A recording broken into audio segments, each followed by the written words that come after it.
Hold up. Hold up. Oh. Oh. Hold up. Hold up. No. What do you mean? Hold up. Bonjour, by the way. Bonjour. And hold on. I won't be here for the next stream for only for 10 minutes or something. It's nothing bad. Just can't watch your stream for the next 2 weeks. Hope you have a great time. Damn, well, that's okay, my man. You don't always have to watch my streams. I'll always try to find somebody else. Oh, no, it's okay. That was a horrible fake crying. Holy shit. Nah, I will miss you. I don't know what you're going to do. Probably going on vacation, which is very well deserved, you know. I just wish you have a great time, because let's be fair here, you know. We're all here just to have a great time and to have fun, actually, though. So, wait a second, though. Hold on 1 second. Because I did plan on watching the Kaon movie soon, TM.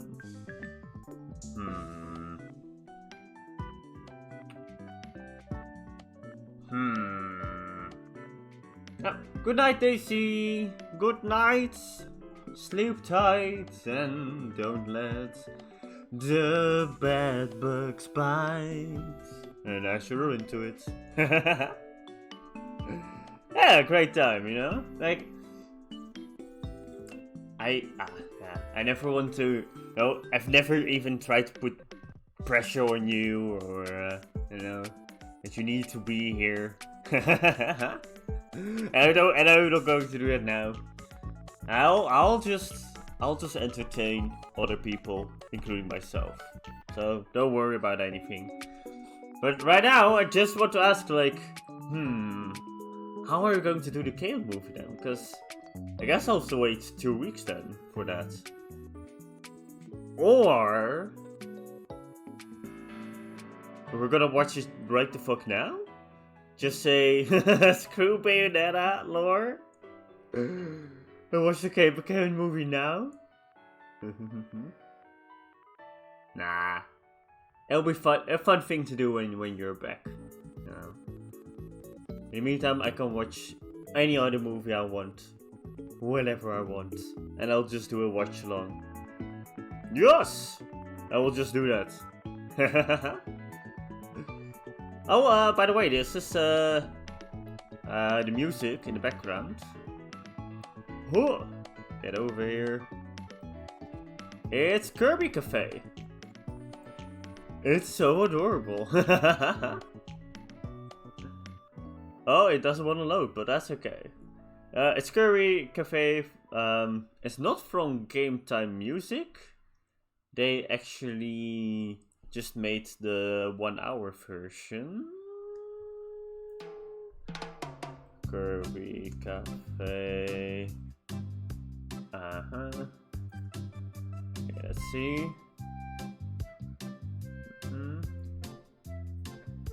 Gonna do 2 songs at the same time? Nope. It's actually by PK Star Omega. Just wanted to put that one out there. Because I don't know, I don't really know what kind of music there will be in Bayonetta when it comes to like reading the books and everything. So I thought, oh, maybe we could do something fun ourselves, you know. So yeah. I have no idea, by the way, like how long this will take. Maybe we're like done in like half an hour, and I have nothing planned after that. except for like, I guess watching the K-On! Movie.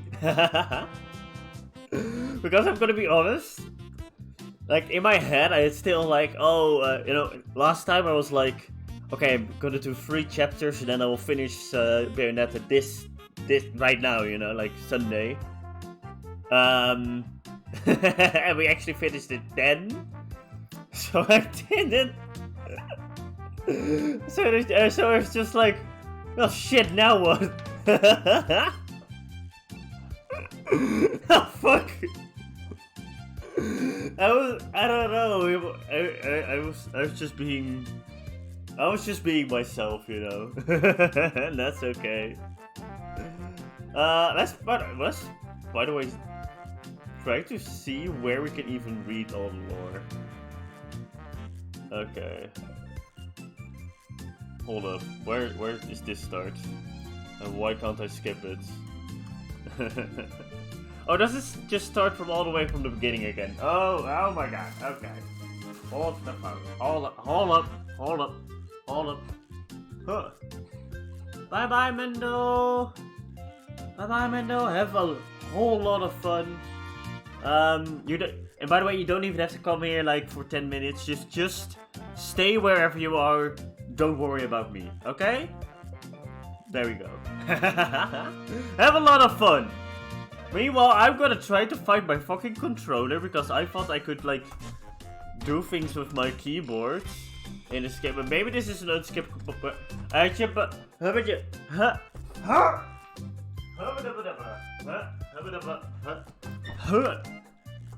Hold up. Okay, here we go. Hold up. Alright. Nope, can't skip it. Oh, I can skip it now. Yes, there we go. Skip the currency medic. Yes. Please. Oh my god. Okay. Oh my god. My controller is all entangled. Okay, here we go. Yay! Oh yeah. It's good to see that we still have our drift. It's good that one never left, you know. Always nice to know. Oh my god, please. Stop it. Stop doing that. Okay, here we go.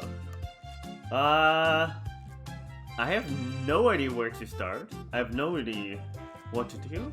But we're just gonna do it. I'm gonna do my smooth voice on.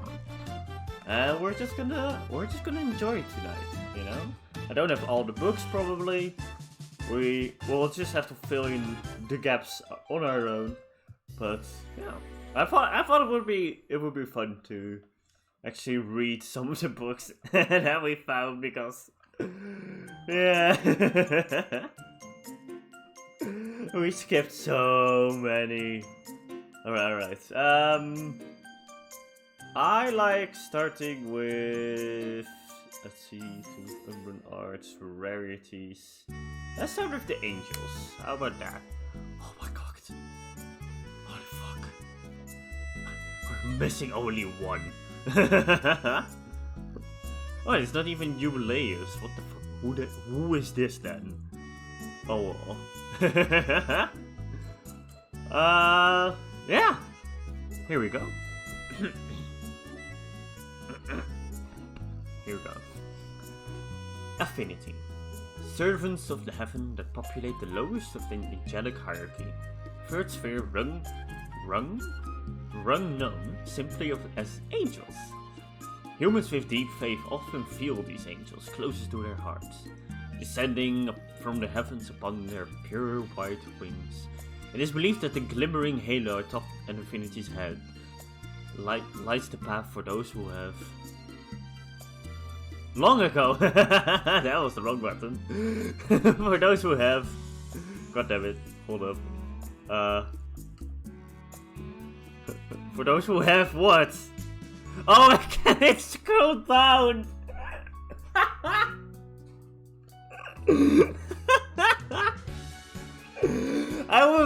Okay, in my head, I was like, you know, flipping the page. But you actually have to scroll down on the page itself. Like That's not very intuitive. Like, I'm not gonna lie, that's totally... That's far from intuitive. Why did they do that? I didn't even see the scroll bar. Oh my god. That's because I thought those were like the... Anyway! Those who have lost their way. There you go. Sentences. God damn it, no!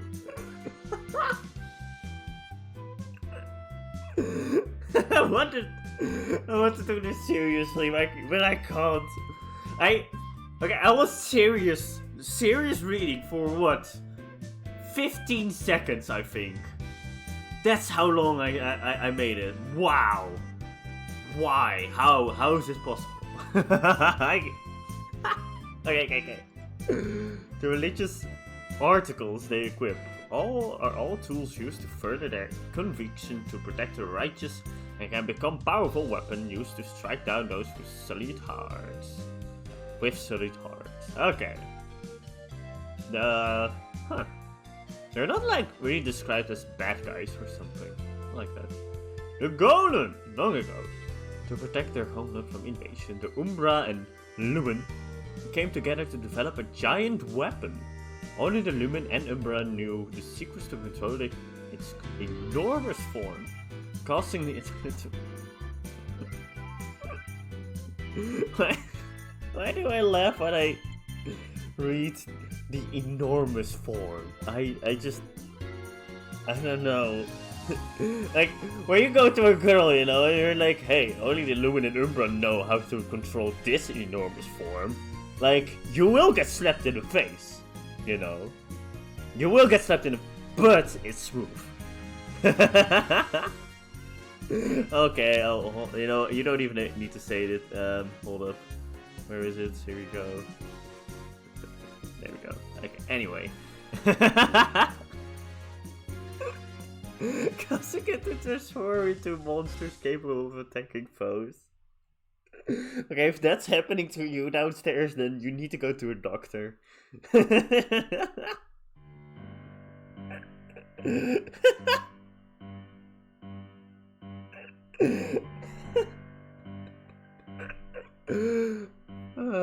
Anyway, let's pump up that music, shall we? Oh my god. Oh fuck, okay. Okay, attacking foes. The Komodo, as they called it, would become more powerful in accordance to its master's strength. The Komodo's control center is its core, which receives the orders from its master. It is the weak point of the device. However, no weapon is capable of destroying it. Numerous golems were constructed in case of war, but were secreted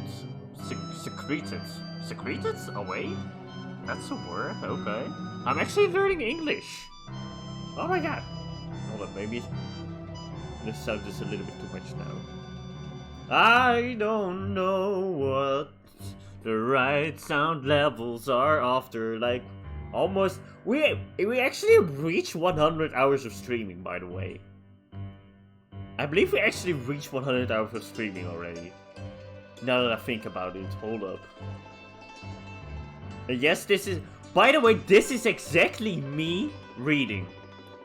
I can't read books very well because every 5 seconds my mind will get distracted by anything. So maybe this will take a little bit longer than half an hour. Anyway, okay, let's go to twitch.tv and then go to my channel. Hold on. First we're gonna silence the stream that's about to play. There's also Twitch works. They're going like, there's a stream you don't want to watch, but there you have it anyway. Oh no, don't want to go. Oh no, oh, that was the wrong one. Video producer, there we go. I almost watched my own screen and my own stream, and that would have That, like, time would have just died right there, right there. Right there, right then. I know it for sure.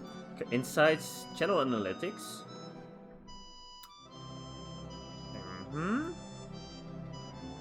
Huh, where does it say? Where is it? I stand.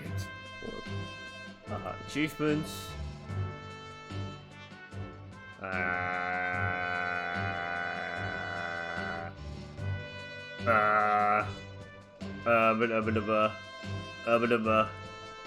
Where can you say? Where can you find this?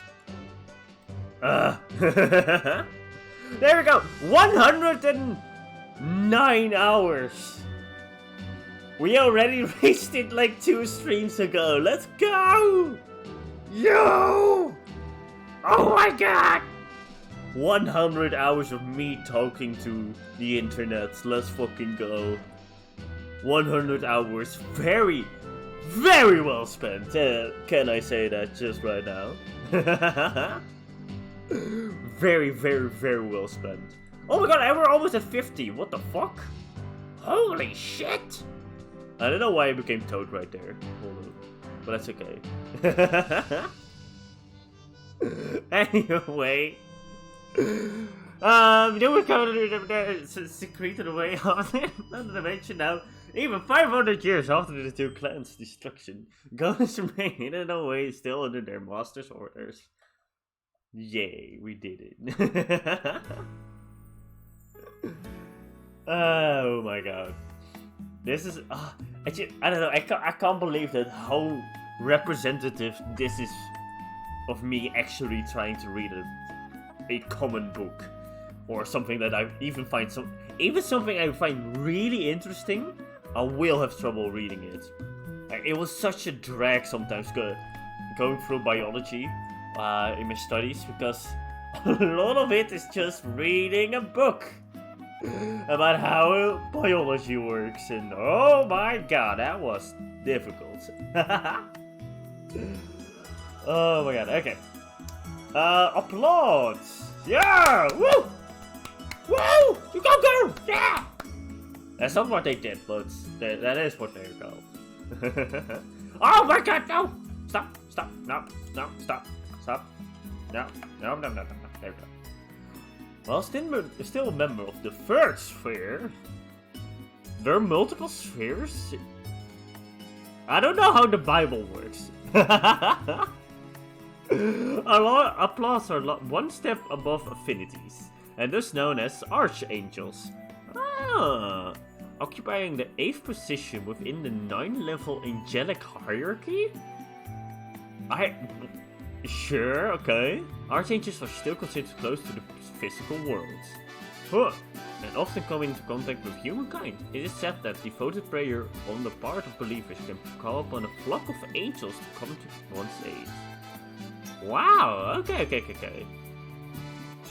By the way, I'm actually guessing that everything what's said in here is actually a representative of what is said in the Bible. You know? Okay, maybe not something like the golem being created by the Umbra Lumen, but like now how angels work and archangels, and that are actually like positions in the angelic world. It's pretty cool. Grace and glory. What are they actually, by the way? The second sphere, virtues. Oh, yeah. Oh, that's true. You have the wait, are the virtues like the opposite of the 7 deadly sins? Like the seven virtues, I believe. Okay, you have like you have the 10 commandments and then the 7 virtues, I believe, and then grace and glory are 2 of them. Okay. Yeah. I'm just gonna say that for now. Grace, draped in flame, and glory, controller of lightning, are the twin escorts of the Creator. Oh, they share a wild disposition and are often depicted as gods of war, heroically leading the soldiers of Paradiso. into battle. With their giant claw-like weapons being symbols of their ferocity, humanity recognizes the increased spiritual power of twins. A power that comes from the blessings of grace and glory. Oh, that's pretty good. Okay. So that's why they're so... well, twins... No matter what, twins are always, like, special. Like, even in biology, twins are just phenomenal. For research! Actual research purposes. Because they're very... Especially, like, twins that came out of one singular cell. Who look exactly alike. Like, Fred and George from Harry Potter, for example. Because it's like you have two of the same humans, but they're different. Wow! It's so cool because maybe they, especially if they have different, like one of them lived with their father, and one of them lived with their mother. It's very, like, you know, then the behavior will be different, but maybe like physiology will be the same, or you know, the other way around. And it's like, it's just very cool to see twins. And apparently in the Bible they're also pretty significant, purely because of grace and glory. Huh. Cool. Ardor. This one makes you think a little bit of Warhammer 40k. Like with the whole... It's because of the red and gold, actually, now that I think about it. It's just because of the red and gold. Principalities. What the fuck? The highest ranking member of the third sphere, Ardor, are christened with the rank of principalities. Proceeding? I think it's proceeding over the protection of the masses from evil spirits. They are equipped with the shields and armor of proof. Wielding the power of Paradiso on those who encroach upon happiness, Ardor are recipients.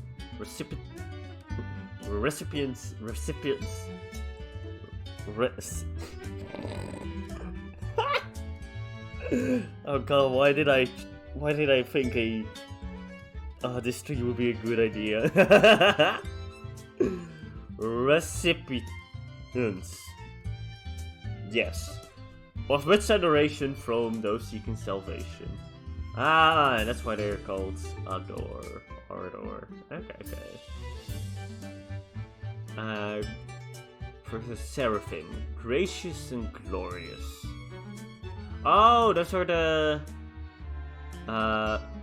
they're not... They're like grace and glory, but stronger. But in this case, they actually have like human faces. I didn't even notice.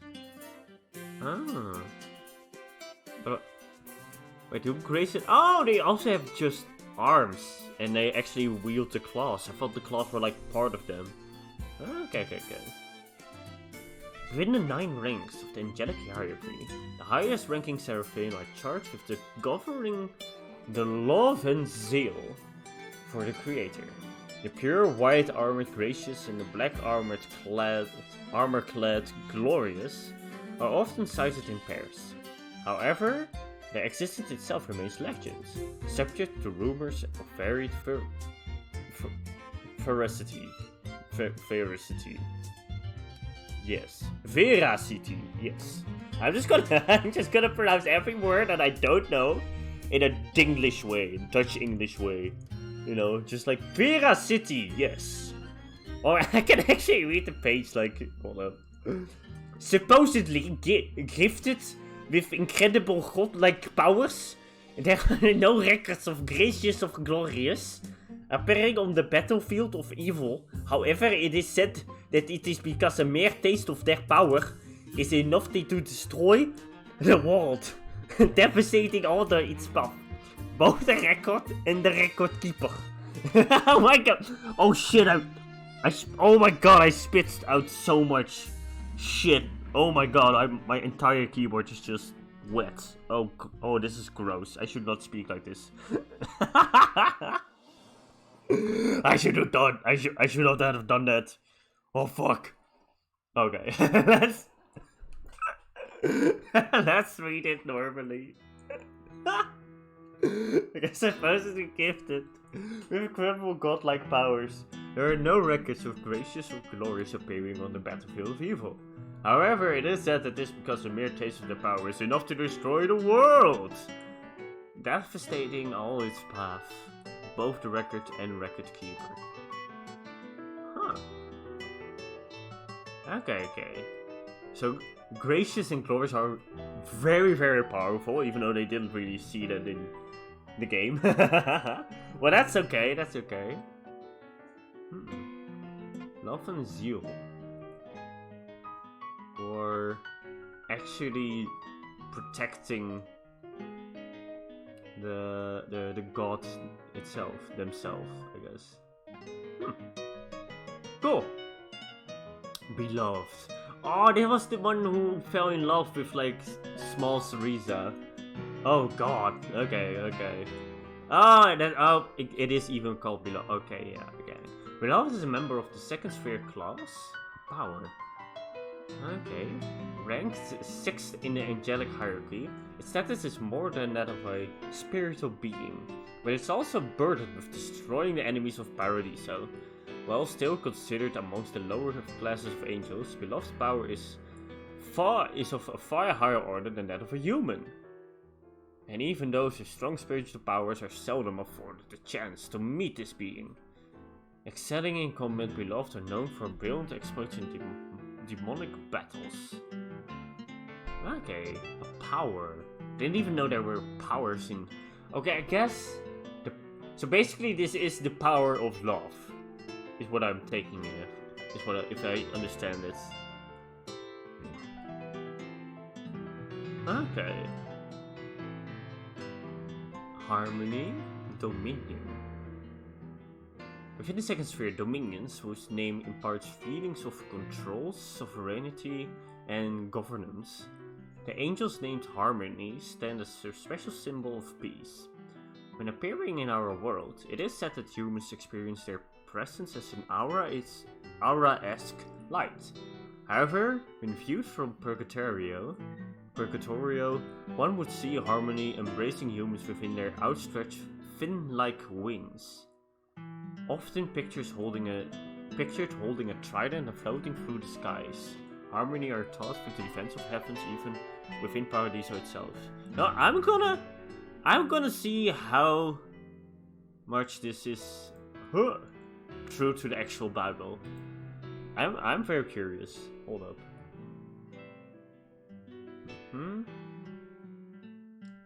Hold up. Bible Harmony. Where they're from? Second sphere, sure. Second sphere.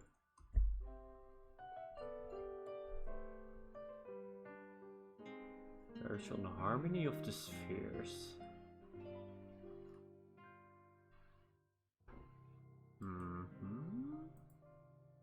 Is that what we want to find? Oh, this is... Hey, Daily Motion! Isn't that the YouTube channel? I believe Daily Motion is a YouTube figure. Okay, this is definitely not what I'm trying to find. Okay, so maybe a lot of whatever we have just read is just a lie. Which is a kind of a shame, because it would have been very cool. Like if there were paintings, for example, of Harmony.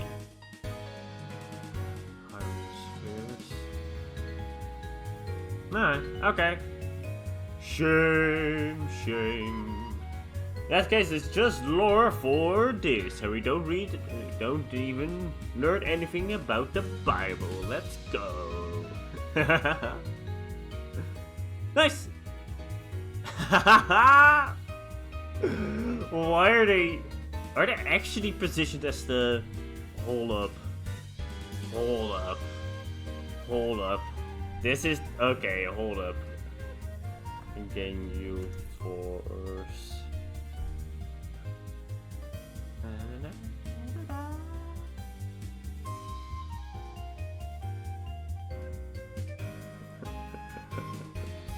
Oh, they definitely did this. Yeah, okay, they... You can see Captain Ginyu, Girder? Oh my god, I don't know the names anymore.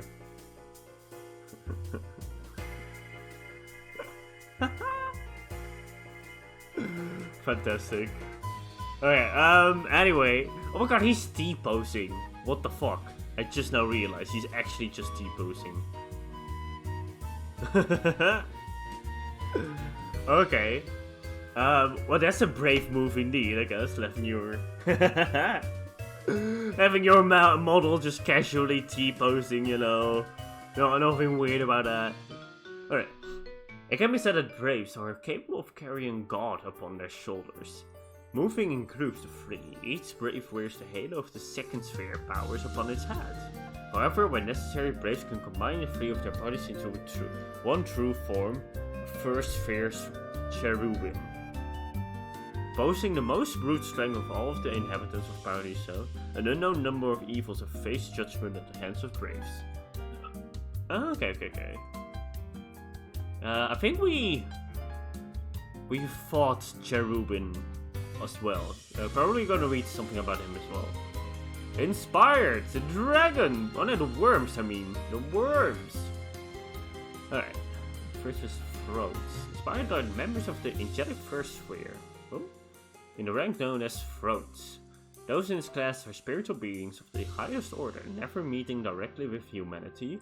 Works of art have depicted them as flaming wheels. However, artists of true inspiration have pictures inspired as long as snake-like body circling upon itself. It is often thought that Inspired acts as a wheel holding up a chariot of the beloved god. In truth, Inspired are actually fighting alongside the angelic cohorts, randomly swallowing up the followers of darkness. Okay. Huh.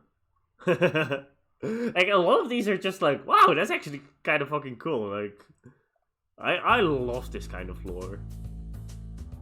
Holy shit.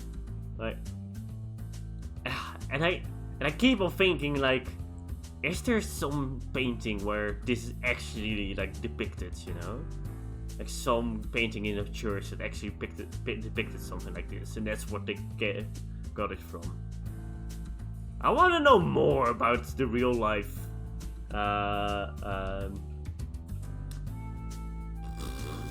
That's words, you know. The real life. I want to know more about real life, you know. I'm trapped inside this cage at this moment. I can't get out. I don't know anything anymore. It's been so long that I've been in this cage, this horny jail. It's atrocious. I know. Anyway, angels. Deer and decorations.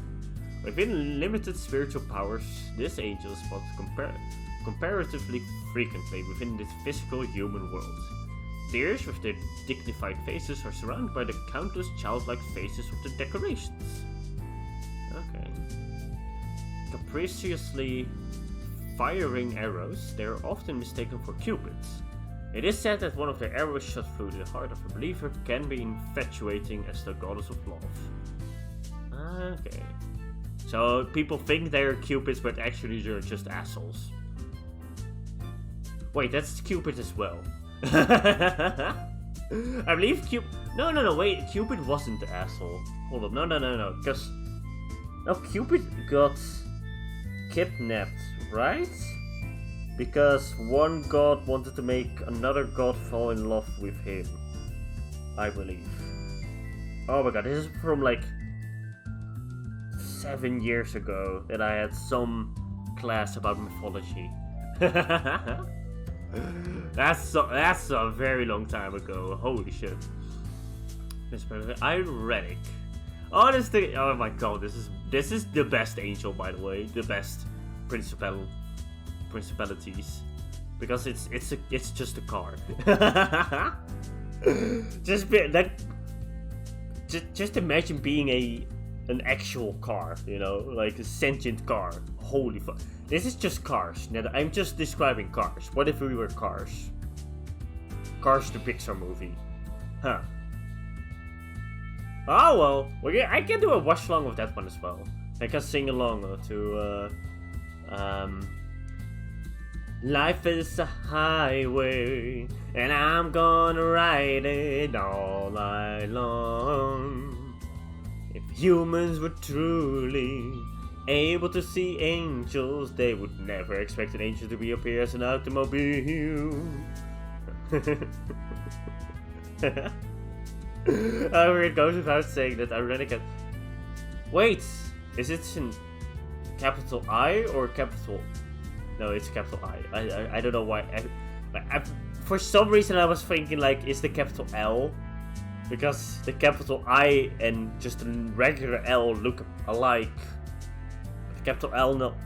Anyway, the secret ironic is first known to have appeared before humanity in the mid-18th century, coinciding with the start of the Industrial Revolution and development of the first steam-powered automobiles. So they're just this is just what automobiles are based upon. However, it goes without saying that ironic exists long before even the concept of history.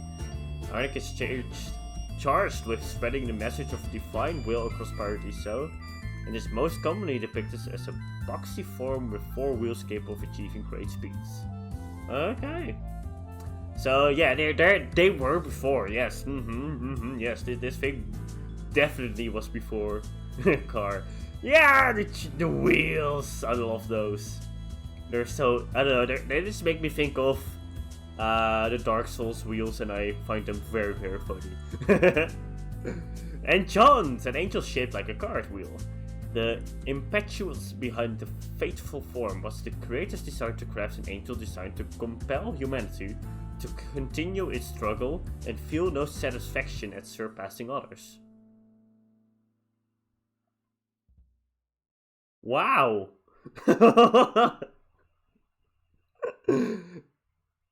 Excuse me?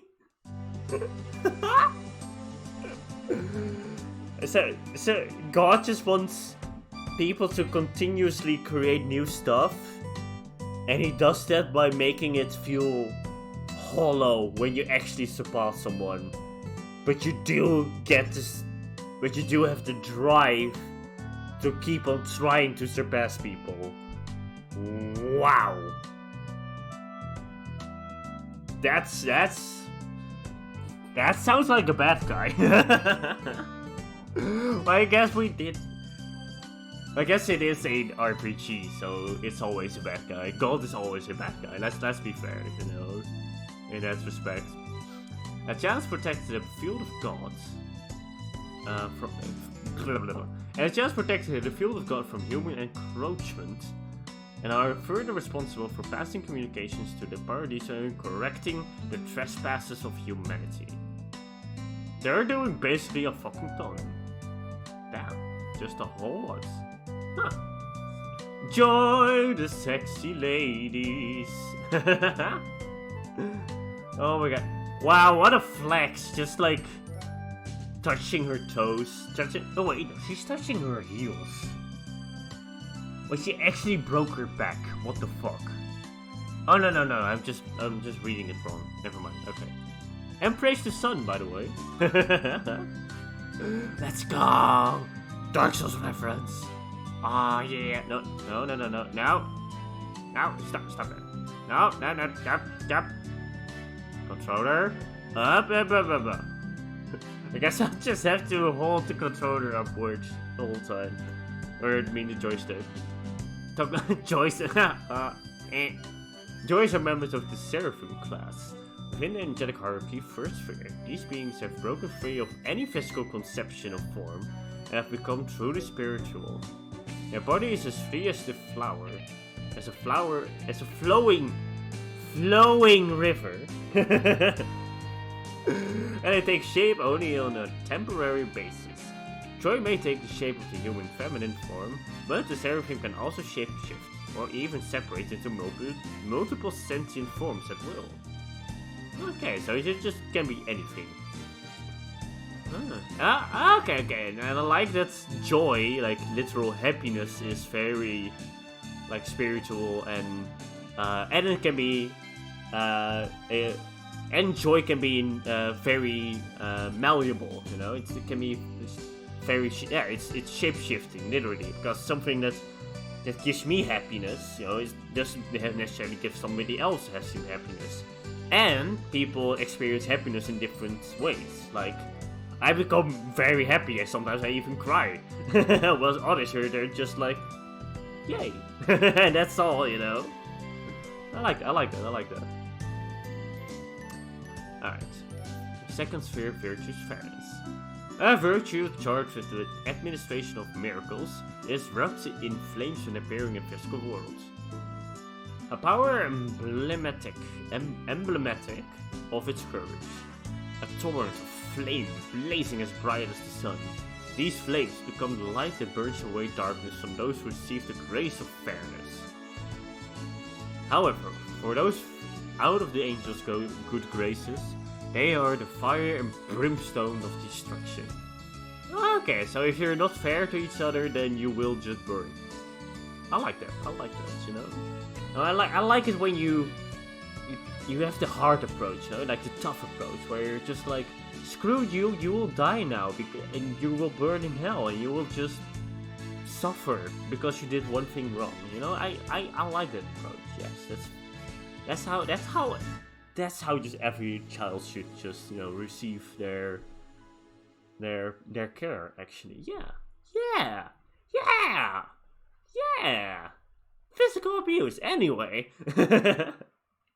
Kinship. As a robot, which is very nice. Kinship as one of the second sphere powers charged with defeating evil beings, is responsible for transporting the forces of Paradiso into the battlefield, leading countless angels to the front lines. Catching sight of Kinship magnificent flying appearances, analogous to many as the arrival of true happiness. It is thought that Kinship is the angelic manifestation of the Ark that saved the foolish human race from the devastating flood described in the Book of Creation within the scriptures of Ivavor. Oh, okay, I like this, because now Kinship, because when you row on a boat like this, like you need a lot of teamwork in order to get the boat where you want to go, and that's coupled with then the Ark of Noah. It's actually just very, very well designed. Nice. Fearless are classified as dominions, the fourth rank amongst the hierarchy of angels, controlling the lightning, feared by many as the instrument of divine justice. Fearless make known the majesty of God to the masses. Almost all of the naturally occurring lightning in the world is a result of the action of these angels. It is said that divine wrath against gluttons is released in the lightning's flash, as the thunder signals heaven's roar. Wait. Okay. Like, I just had a thunderstorm, like, very close by. Does that mean that I am a glutton? Let's not think about that. We're perfect, you know. Just like John. A witch as powerful or more so than Bayonetta. Her piercing eyes cut through to awaken Bayonetta's lost memories. The moonlit battlefields, Umbra Witches, to heir to the clan throne. How were their pasts intertwined? Will you face me in this hallowed arena? Virgin Chronicles Chapter 1, Avalenda. Vigorate Chronicles Chapter 1, Avalenda. What is the Vigorate Chronicles? Hold up. Now I want to know. What happens if we Google Vigorate Chronicles? Vigorate Chronicles. Boop. The Battle of Vigorate. Chronicles of Loki, that's not what I mean. Hexa Chronicles, Battle of Vigorate. English edition. Loptig Bayonetta wiki. Was Reed finding himself? Okay.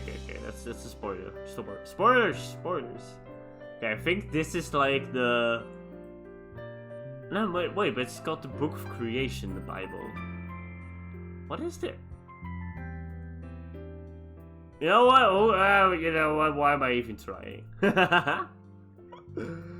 Why? There are no similarities. But I just want there to be similarities, okay? Between Bayonetta and the real world. I want Bayonetta to be real. Anyway. Long ago, two clans, the Umbra Witches and Lumen Sages, oversaw the passing of history while balancing each other's power.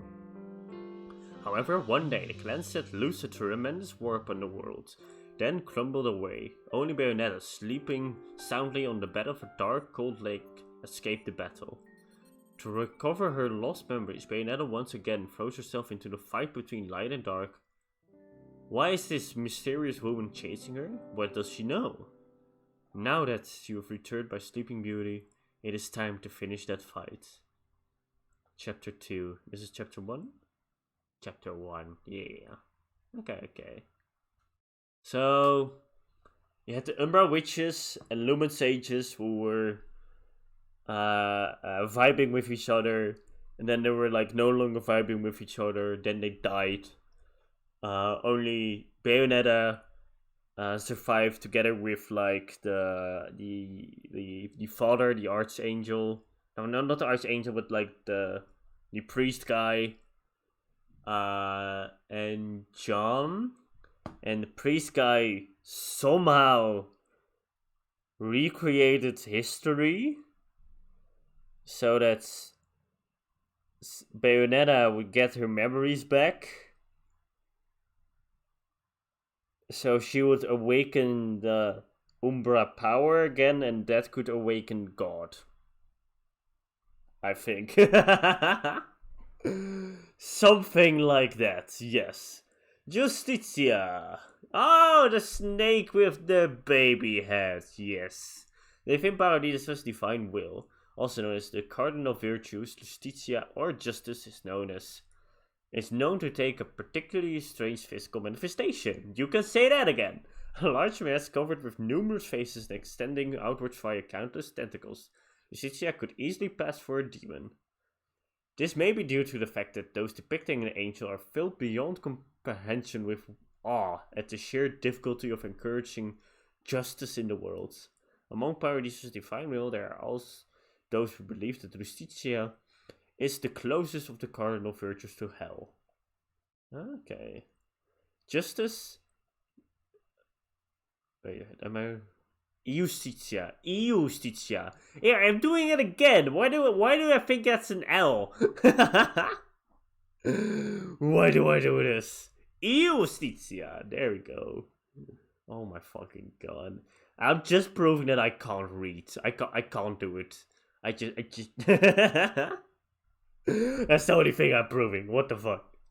Alright, justice is said to be based upon rules established by man, to be followed by man. And changing one's viewpoint can lead to a change in what is evil. This uncertainty may be a manifestation of the existing folklore and depictions of Justitia. Okay, so because I like this. So because viewpoints keep on changing, justice keeps on changing, and that's why justice is depicted in numerous ways, because it is ever changing. Okay, great design again. Oh, John again. Okay, Bayonetta, unable to hide her worries about Teresa, finds her path blocked by another witch, John. Within her eyes lies not worry for the young child, but only blind ambition. She bats nary an eyelash at those statues, revealing their connections, standing coldly in Bayonetta's path. Fill your eyes with hatred, accept your violent fate. Accept it and earn the left eye. Prove you deserve it. Chapter 3, Avalenda. Sepentia. Oh, this is the giant water creature. Alright, artists have often depicted the cardinal virtue of Prudence. Serpentia, prudence. Prude. Oh, that's like, okay, that's like not saying swears and, not having sex and, okay, that's like being prude. Okay. So that's a virtue? Wait, prude is a virtue? Hold up. Is that true? Virtues of the Bible. Whoop. The 7 virtues. Thank you, Wikipedia. Chastity, temperance. That's also called purity. Okay. Temperance, charity, diligence, patience, kindness, and humility. I guess prudence is like chastity? I guess. Sacrifice, persistent, fix, forgiveness, mercy. Kindness, patience, diligence. What's diligence? Carefulness and persistent efforts to work. Okay. Oh, this determination is also a virtue. I like it. Charity, temperance, defined as moderation or voluntary self-restraint. Okay, so knowing your boundaries. That's of course the opposite of gluttony. That makes so much sense. That makes so much sense. Oh my god. Pride and humility. Yes. Man. Okay. I don't really believe in God. Like that's just my thing. I'm a biologist. It's very difficult. But like the Bible and just religion in general, I find it very, very interesting. That's why I even wanted to do a lore stream of Bayonetta, because I knew it would have. At least I thought it would have a lot more comparisons, but it does show a lot about the Bible and how you could depict some things. That's what I really, really like about it. All right. Artists have often depicted the cardinal virtue of prudence, Serpentia, as a marine animal roaming the depths of the sea. This is likely due to the human disposition to characterize the sea as the source of all life, a veritable fountain of prudence and wisdom. Prudence. Am I mistranslating prudence? Let me hold up. Prudence meaning. Boop.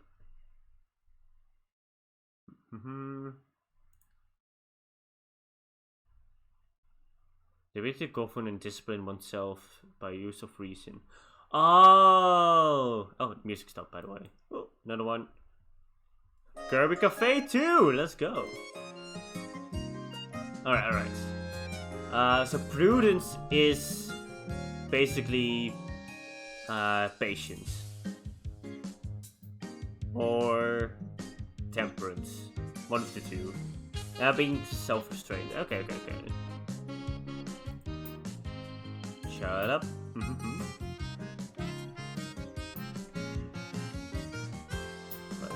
Govern and discipline oneself.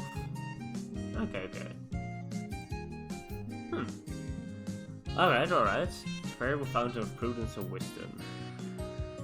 It is also thought that Serpentia is responsible for the rise and fall of the tides and natural phenomena such as tsunamis. The granddaddy that the living seas could do nothing other than defy will at the work is actually evidence of Serpentia's narcissism, even amongst the other cardinal virtues. Wait, so even the virtues, even the virtues, like can have flaws in them. Okay, I like that a lot. Does the Bible also like say that, for example? Ooh, wrong button. Theological virtues. All virtues have All virtues shall have as their final scope to dispose man to acts conducive to its true happiness. The happiness, however, of which man is capable is twofold, namely natural, which is attainable by its natural powers, or supernatural, which exceeds the capacity of unaided human nature. Since therefore merely natural principles of human actions are inadequate to a supernatural end, it is necessary that man be endowed with supernatural powers to enable him to attain his final destiny. Now these supernatural principles are nothing else than theoretical virtues. So basically these virtues are the power of God who help you become happy. Okay. I like that. So if you don't follow these virtues, you will never become truly happy, no matter what, because you don't have the divine power. Okay. Oh, so don't have sex before marriage, because that's, of course, that won't bring you happy. Yes, of course, yes, that's just, yes. Don't go to your horny chill like me. Anyway. It's also thought that this bitch is responsible for the rise of false tides. Even amongst the ordinary kind of virtues.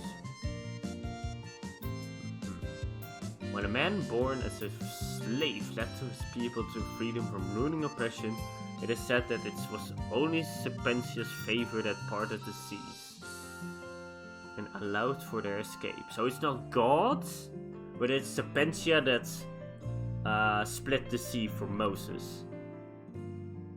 Okay. Next! Another John. 500 years ago, the luminous sages of Umbra Witches were wiped out in a chaotic war between the two clans. There was one unbreakable tenet of faith. The intersection of light and dark would bring calamity to this earth. John, consorting with the light in violation of that tenet, relentlessly pursues her fellow witch's destruction. Bayonetta, staring down the barrel of John's gun, sees something hiding behind the Red Witch's bloodlust. Memories that cause ambivalence towards their battle. But now, no one can change the course they have set upon.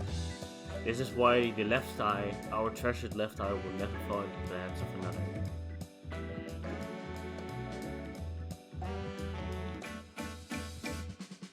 Okay, hold up. Wait.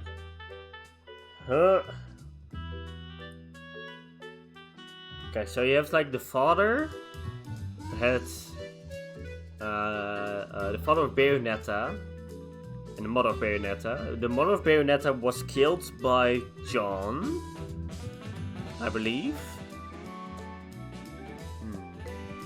But wait, does it mean that John? Sexual life will bring calamity to this earth. Why is John fighting us in the beginning? And why is my controller very keen on making this reading very difficult for us? John consorting with the light in violation of the tenet.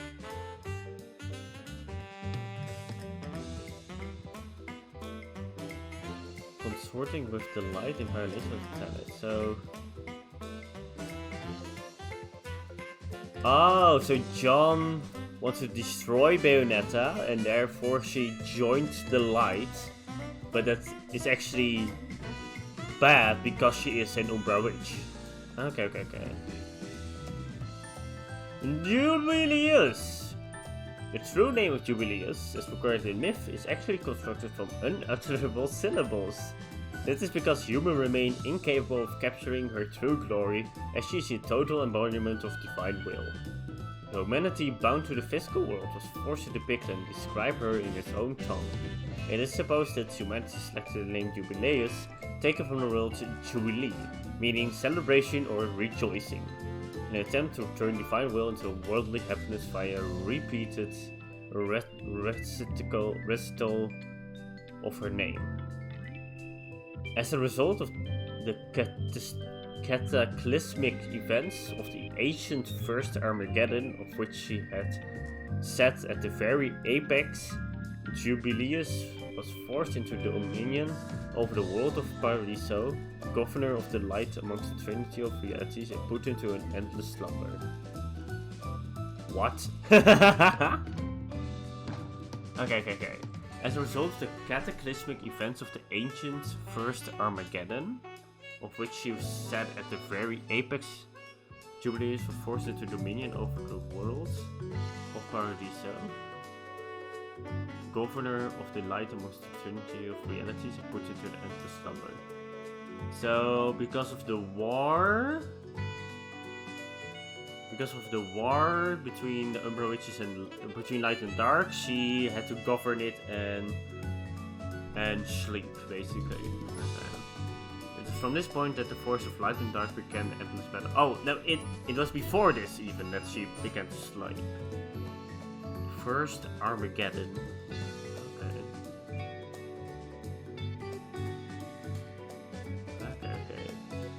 From this point that the force of light and dark began an endless battle for hegemony. The resurrection of Jubileus will trigger the reunification of the Trinity of Reality, fulfilling the desires of not only the force of light but also the centuries-old prayers set by those seeking divine intervention. So her destroying the world was just divine intervention? Okay.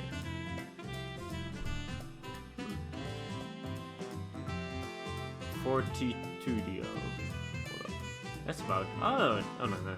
I was like, huh? Was it at the final thing? But no. We still have a couple more to go. Yeah, there we go. Alright.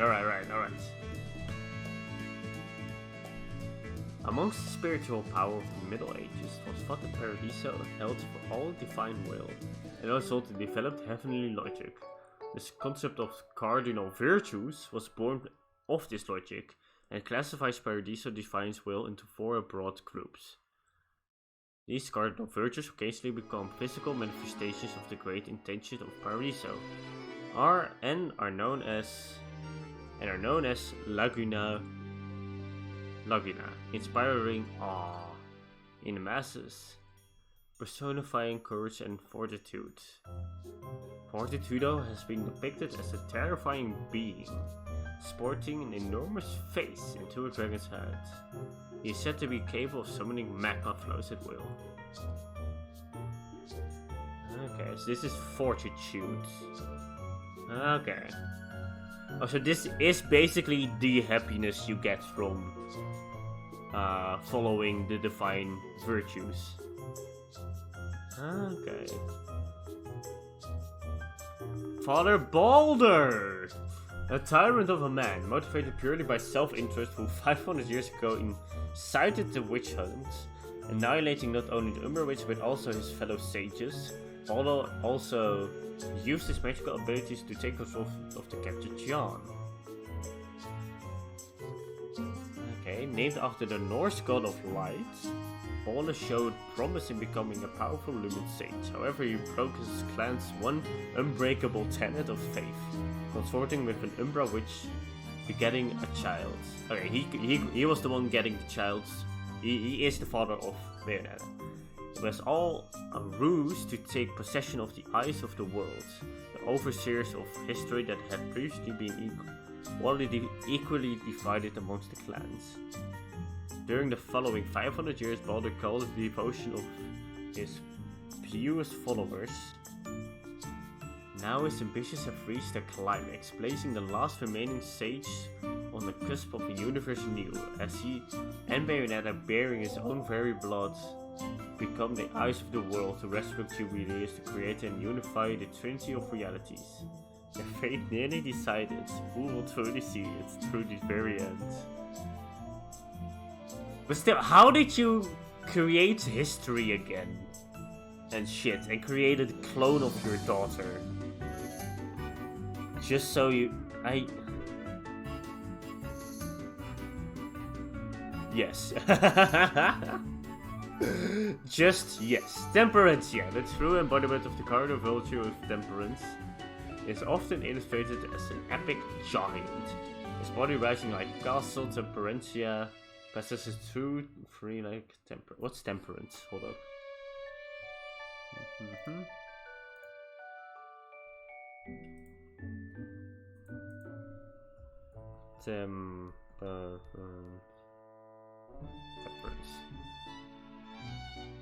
Moderation in action.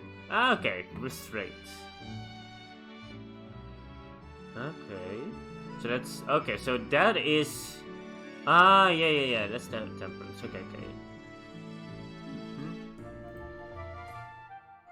Okay, cat temperance possesses 3 like arms. A composed figure said to illustrate the total reverence in which Lagunua are held by the faithful.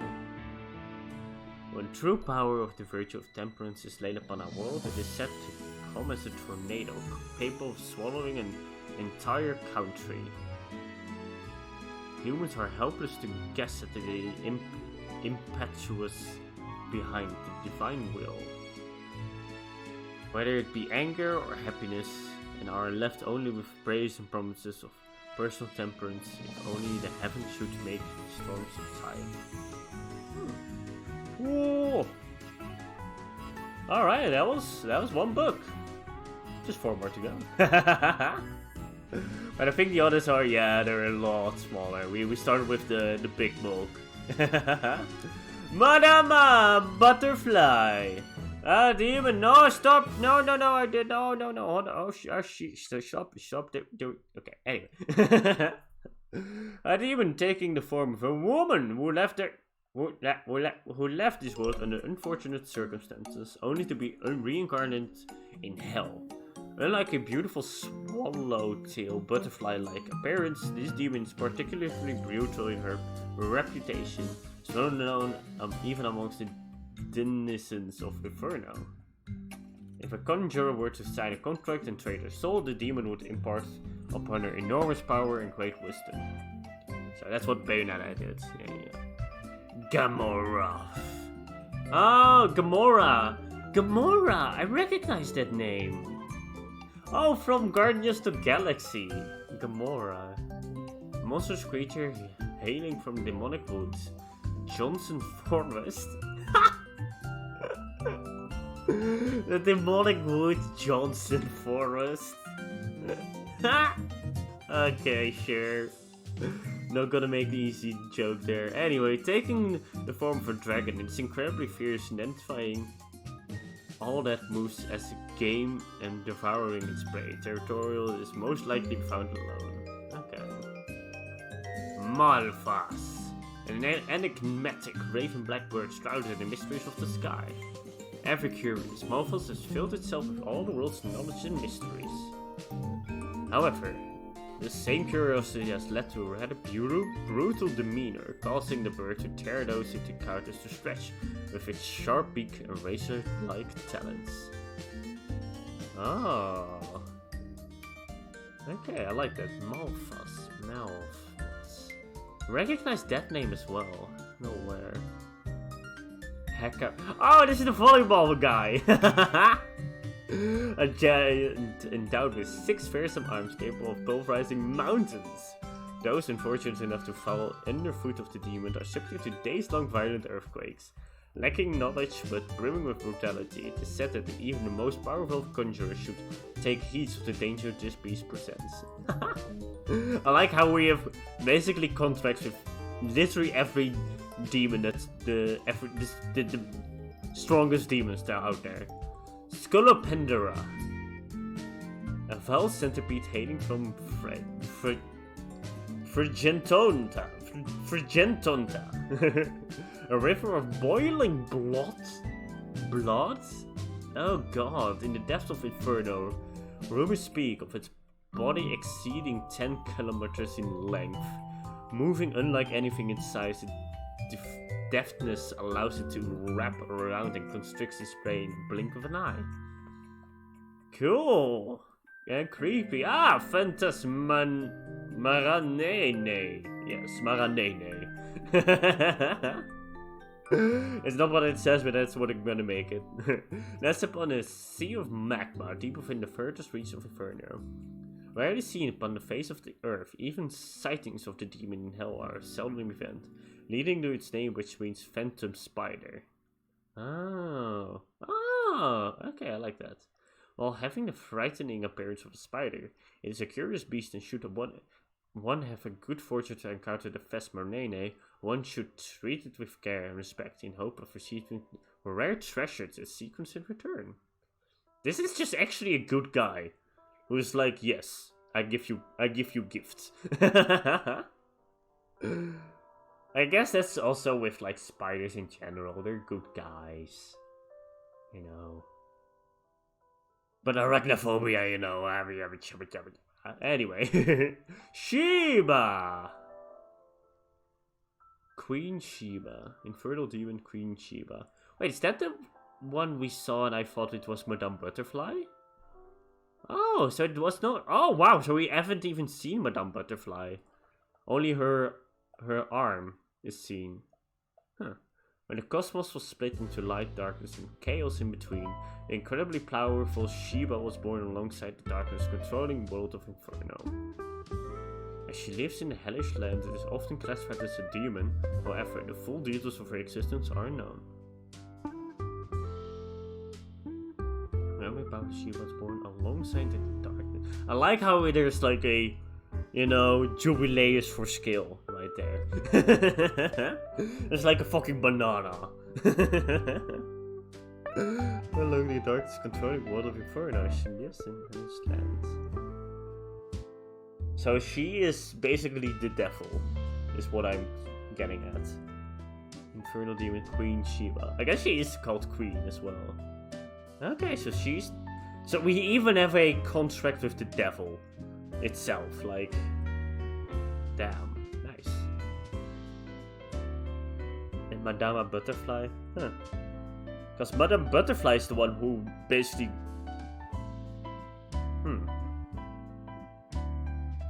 I thought she was like the main demon. Oh. Alright, next book. Antonio's Rarities or Tomb of Umbran Arts. I feel like the Tomb of Umbran Arts. Let's go. Oh wait, what? What's this?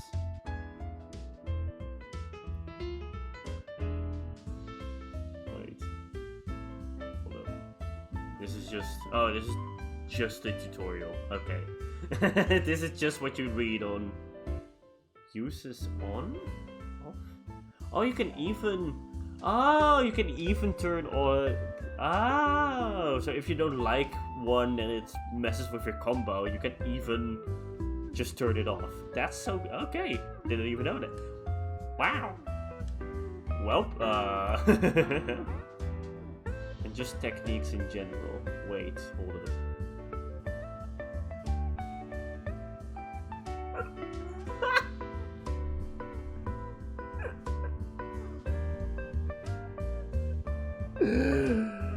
Oh no.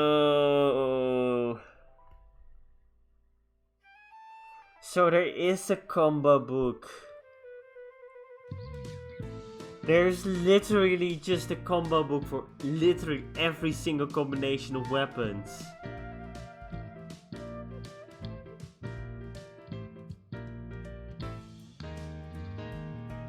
I'm so fucking stupid. And I've been saying that there's not enough like tutorial. It literally says it all over here. Literally says how many times you've used it. Some combos I've never used. What? No fucking way, right?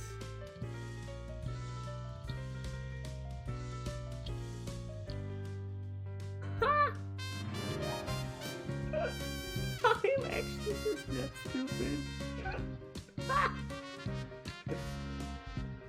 Oh my fucking god. The first is 15 kicks long with which to maneuver. She can add one which time it knocks on their feet. It even says which one staggers enemies and everything.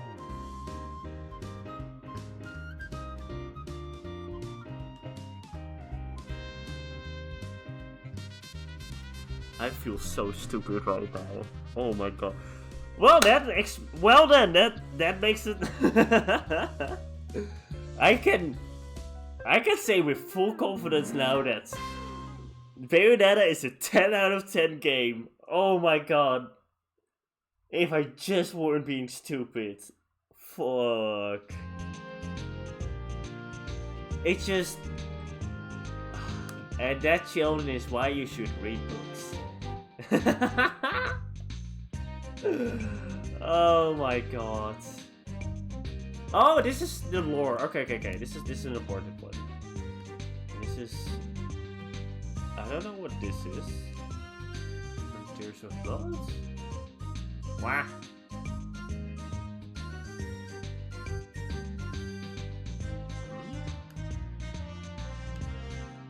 Oh, these are the achievements.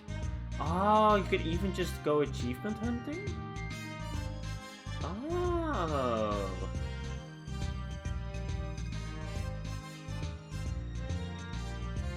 Engage wisdom 610 times consecutively. Holy shit. Okay, 50 achievements to just... Damn. Platinum medals during first 1 to... Oh my god. 10% whole time together during a single sequence in chapter 9. Yeah, we're not gonna do this. Angelic hip. We still need... What? We missed 3.5 weapon types. What the shit? Yo, thanks. Have a nice evening. I'll see you again next time. Oh, I'm just surprised about how much information I have gotten, how little I've used. Because I didn't feel like reading. Where can you even find these? There has to be secrets then that I just didn't find. What the fuck? Those looks cool. Is it like a double sword or something? Oh my god. Okay, I'm just baffled. Well then, let's go for the final book. We are missing 2 pages, but that's okay. A Voyage Towards the Truth by Antonio. I've been a journalist now for over 20 years, always aiming for the guiding light of truth, always pushing forward. I believe that communicating the truth is the core tenet of all journalism. You're very much alone in that, buddy. I'm so sorry to tell you. I'm so sorry, but you're pretty alone in that. Oh god. Okay. Chasing it until my legs turn to a rubber and the truth is burned into my retinas.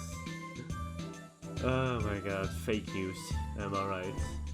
But my journalistic career has hit an incredible wall, and I just must confess that I've been crushed under the weight of the path I've traveled. It all began upon seeing beyond the stone-chiseled history of the old European city of Vigrid, and past the deep scars time has left behind. The passing of history has always been overseen by a select few, and they have left memories of time stained with blood. This fact is integral in understanding the big picture, but it also causes one to hesitate before becoming involved in such dark history. Treading down its path, I believe so firmly in me. I cannot afford to lose. God damn it. Those sentences go on for way longer than I think. Treading down this path, I believe so firmly means I cannot afford to lose faith in my convictions. It may also mean that my life is put into jeopardy. However, I hold deep within my heart the people that even after my soul has left this body, as long as these notes,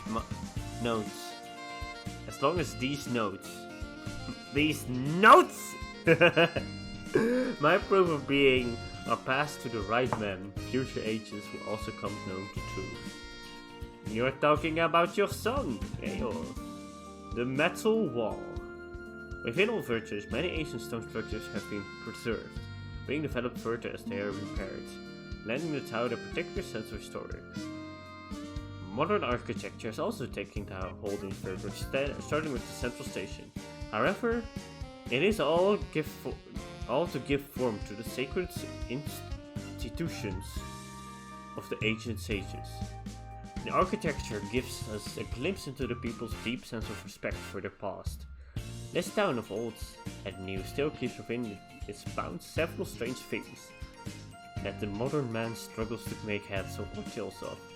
For instance, dark green berries made of an as yet unknown metal seem to block a certain alleyway. Their shape just imagine having a, unknown metal just lying around, nothing suspicious there, no. No scientist cares about it, just like a random metal, it activates with you giving it a small push, I don't know, nothing special there. Their shape comprised of many complex bricks impedes one from proceeding down the ancient paths of the city as though they were a rejected visitor. Even though it seems these paths saw everyday use in the distant past. I may claim this material is as yet unknown, but in reality I haven't a clue regarding its composition. It is harder and heavier than anything of a human being is capable of moving, or so I have surmised from examining its chilly surface. Pushing one's ear against the wall, the sound of the other side reverberates, an echo within, resounding throughout the inner workings of the wall, as if a glockenspiel was playing scales. I have never seen a metal like this, but many of the walls within the city are made from this material, and from the cliffs, one can see an enormous monument constructed from the same mysterious matter. I wonder why these lost witches and sages scattered these walls around the city.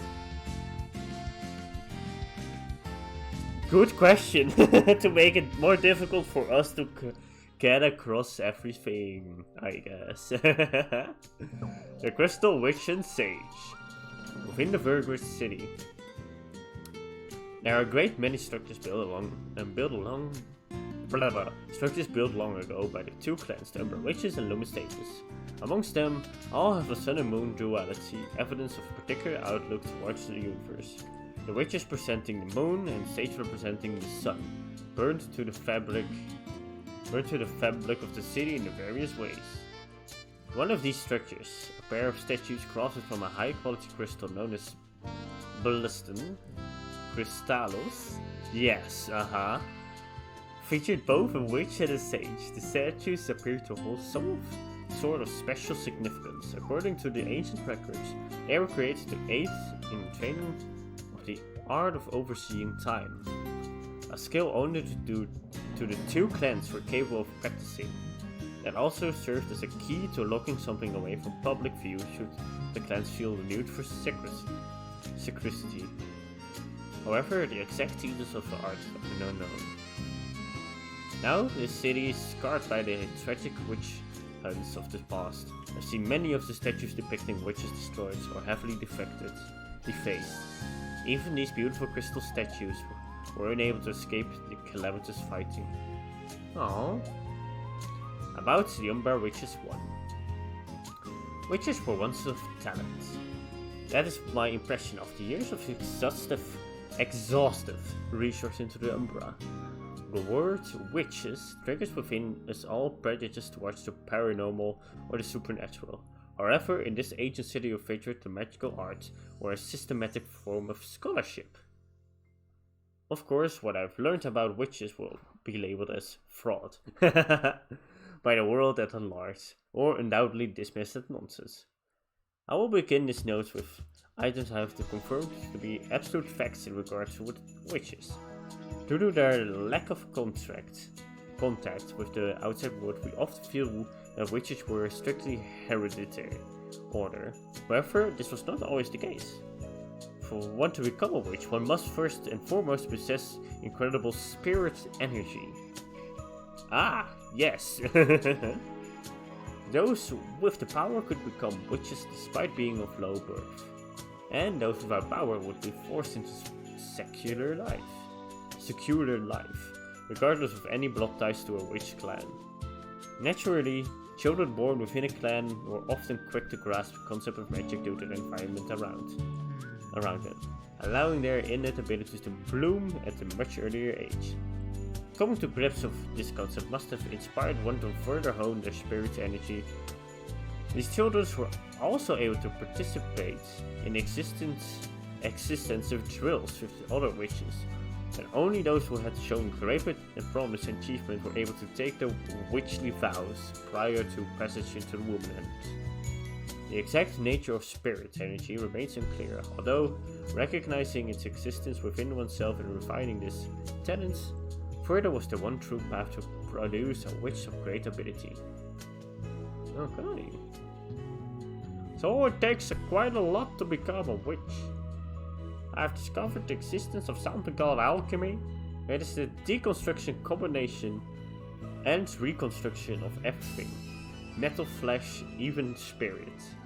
If one understands the logic of the age, alchemy is a prime example of the era in which it was developed. Although lesser known is the fact that alchemy is an offshoot of the witches' secret art of concoction. Concoction was only practiced by the Umbra Witch clan, and the materials amounts and the methods used were never shared outside of the clan's inner circle. However, in the chaos of the witch hunts, some details were said to have slipped out of, including the knowledge of the primary mixing compounds: Blade Gecko, Unicorn Horn, and Mandragora roots. Also hidden was their role in controlling defense, offense, and vitality. It has been discovered that these correctly combining items may result in the creation of various useful compounds. These materials are obviously no longer in existence, and even if they still existed outside of being a member of the Witch Clan, one would have to take out a contract with a dweller of the Netherworld to obtain these rare items. Oh, and that's where Cool Glasses Guy is from, who always gets a tombstone on his head. Okay. Gets emergency, the witches places these materials within Purgatorio, a realm caught in between the trinity of reality. The witchy items are said to still remain. When creating a concoction, the correct produces amounts and combinations are absolutely essential, and the art is not for inexperience. So, okay, and we were the whole time in Purgatorio, so we were not really in real life? Oh yeah, and because we were fighting in Purgatorio, that's why you could see the witches, the angels, I mean. Yeah. About the Umbra Witches too. Umbra Witches, controllers of dark power, the ways of their discipline were actually quite varied. Breathing, movement, medicine, and tactics were joined in the Middle Ages by training in the operation of heavy weapons, culminating in a curriculum whose total breadth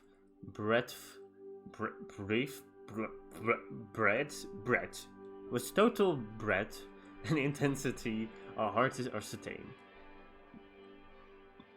This training forged both the body and the soul, honing each witch into a vessel capable of withstanding the rigors of the magical arts, and allowing one to begin to interact with other dwellers of the magical realm. This interaction with the world of spirits lies at the very core of magic. To put these dwellers of the magical realm into layman terms,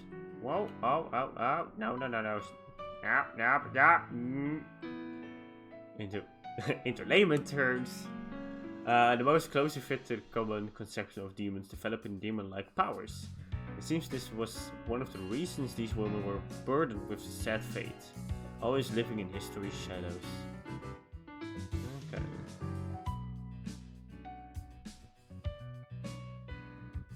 Okay. So, dealing with the devil is just the way to get magic, basically. Alright. Oh, that's also how it is described, like in witch folklore. I've been able to gain no further solid information regarding the magical arts, as the witch clan has long since been annihilated, and their memory forgotten. The residents of this town detest them with all their arts. To allude to their existence is quite a taboo. Yet, the key to unlocking the witch's mystery still remains. Invigorated, the man held up by many to be paragon of the faith continues to seek out any remaining witches. Are the witches once thought to be wiped from the earth still among us? Oh, you fucker! I said it! I said it! I said the word, everybody! Among us! Oh, shit! If they are, how have they survived this long? What do they now know? And where on earth could they be hiding? Finally, I've obtained scraps of a document that appears to lay out another elementary principle of the magical arts. I'm able to decipher the writing on the document, but it seems to describe a martial arts technique known as dodge offset. What? I pray it will be of use to someone, so I have included within these notes. Okay. How to dodge. Notes on the topic of magic. The word, which usually conjures up images in our head of an old woman using strange magic, but for use the history of Vigrid, and you find a vastly different picture of incredibly brave women who once inhabited the area. They were known as the Umbra Witches. Well, these witches are said to have manipulated magic. There remains very little recorded history to back these claims. Yet, they share their many powers with their opposing counterparts, the Lumen Sages, and from their records we can gather a better view of what magic entails. As overseers of history, they possess the ability to literally see everything in an instant, also known as temporal control. So they're Dialga. Okay. This technique sharpens all the five senses and pushes one's emotional energy to its very limit. It's a world where a falling drop of water can become a crown, and a hummingbird slowly and elegantly flaps its wings. Okay, so this is witch time, basically. Okay. Temporal control is not just simply being able to recognize this world, this also enables one to boost their physical abilities and move freely within a single movement. Temporal control requires a sound body and mind, a complete grasp of spirit energy. While quite similar, the witches and sages each practice this art differently, leading to different names for the respective techniques: witch time and light speed. Oh, okay, I like that, okay. Witch time, it seems that the witches on this earth fell victim to our world's passage of time and vanish into the abyss of eternity. The Old Colosseum. A vigorous, long, protracted history. There was once an enormous Colosseum built facing the sea. It remains today largely intact. According to the record, the Colosseum was used for martial contests or other games, but as an altar for the worship of one of the era's gods, as being known as Fortitudo. Even today, as the urban function of the city moved to Isla del Sol, the Colosseum holds a special place in the religious beliefs of those who worship the Laguna, even though the winds of time have long since destroyed the road leading to the structure, forcing a treacherous passage through the cliffs. The stream of those making the pilgrimage to the Colosseum is endless. You didn't really see a lot of people going to that Colosseum, but sure. Please stop. No. In the rigorous pursuit that are the magical arts, one method is said to have caused countless deaths during training. Witch walk. Oh, that's where you walk on those bridges, probably. Or is it where you walk on it's where you walk on the walls. Okay.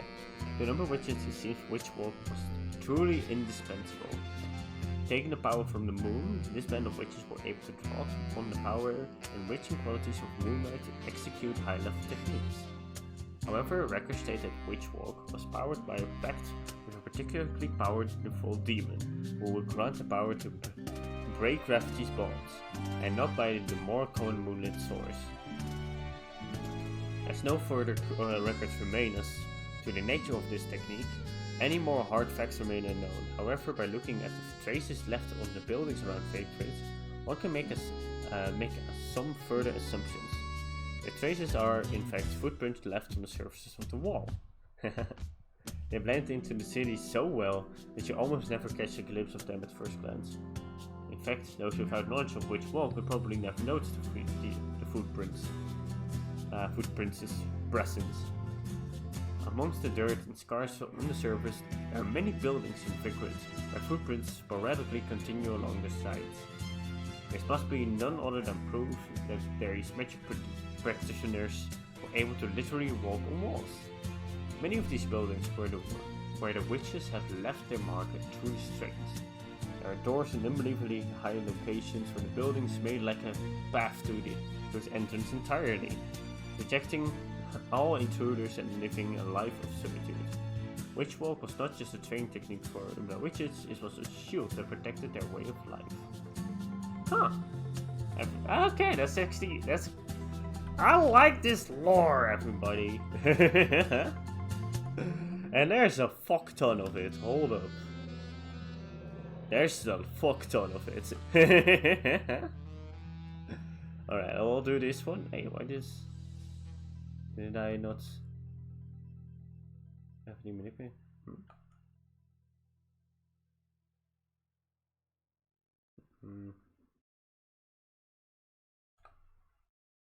Hold up, where am I now?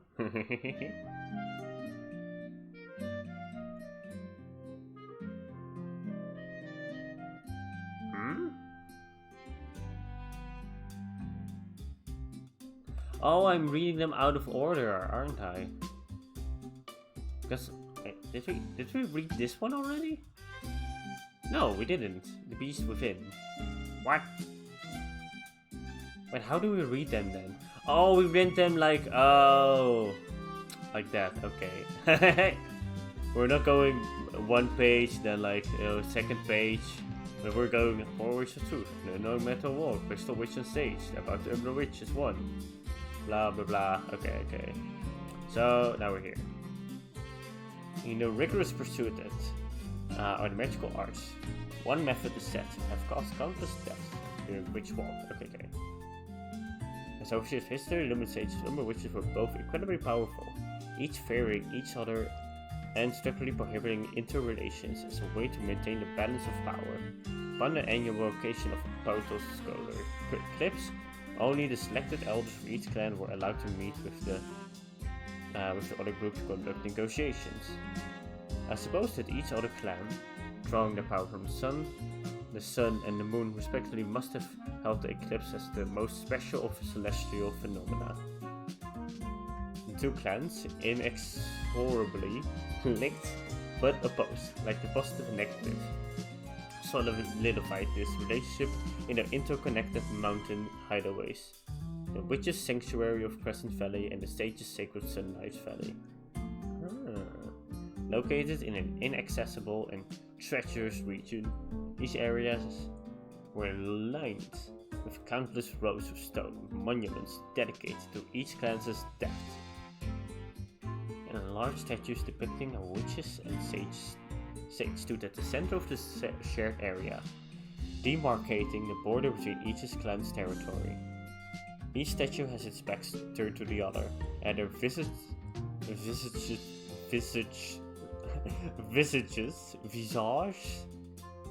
Anyway, as though rejecting any human intrusion. Stir intense feeling of discomfort within one's soul. Atop these statues, the clans met for the yearly consort, giving this place a mysterious but interesting ambience. These valleys were not just filled with memorial tombs, they were also home to training facilities in the light and dark arts, held as sacred ground by both clans. Today, the statue of the Umbra Witch is a truly gruesome sight as a giant spear was pierced through the woman's chest. It was shoved through the statue during Witch's age of persecution. It would have required unspeakable power from the lumen sage to carry out the act. Oh yeah, you can even see it in the picture. Magical art of the Umbra and their true significance is best understood in the context of how the Umbra were able to use the magic. By a direct contact with demons of Inferno, it is thought that these witches underwent strict training in order to master their various techniques. However, the truth is, colored by the fact that the witches left people awestruck and were greatly revered. The true roots of their power was none other than their ability to take unbelievably strong demon energy and bend it to their will, using it freely. The witches' direct contact saw them reaching into the heart of Inferno's darkness and summoning the beasts that dwell there, drawing out incredible magic and destructive power. The witches under contract with these demons were able to exercise powers far beyond any that could be obtained by mere mortals, to the extent that some may even term these powers as aggressive or brutal. It was thanks to these powers that the witches posed such awesome force in battle from the Phrygian religious perspective. Those living in the human world find interaction with other realms to be incredibly difficult. Residents of Inferno also find it impossible to manifest themselves in the human world. This is why witches require some sort of catalyst to summon a demon into the human world, channeling the spirit fire between them. The catalyst most often used by witches was their hair. It is well accepted that hair had many uses in the magical art, and the witches called this use their own hair the wicked weave. It was said to have been used not just to summon demons, but also to summon magical items as well as forming the witches' uniforms. I would also like to touch briefly on the despair these women must have felt. To gain incredible power afforded to them, they were forced to trade their souls to the demons of Inferno. Within the Trinity of Realities, it is believed that the deceased find their souls sent to heaven in an endless cycle of birth, death, and rebirth. However, witches were met with only a single possible fate, death, followed by an endless torment in Inferno. Once one had set foot upon the path of magical art, there lay nothing but the harsh reality that there is no turning back. Despite this fact, it was a path desired by a never-ending stream of believers. How these women capture so many hearts, minds, and imaginations remains unknown. Damn. So she will just burn in hell for forever. Holy fuck. The Umbra Witches, Sacred Crescent Valley. It is said to contain enormous relics, harkening back to the valley's place as a training ground in the witches' supernatural magic arts. A long bridge that snakes between the cavernous ravines of the valley. Stone circles hinting at celestial principles, training chambers where death was wagered in hopes of polishing one's skill in life. All of these are depicted in the Tetrarch records I've obtained.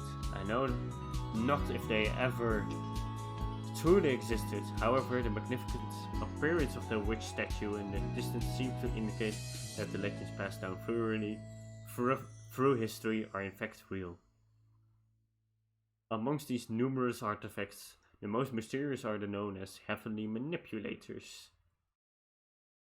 I've already described how the Umbra Witches drew the power from the darkness and illuminates from the light, however I have not mentioned how these powers were at their greatest during full moon, or at the peak at the sun's ascent.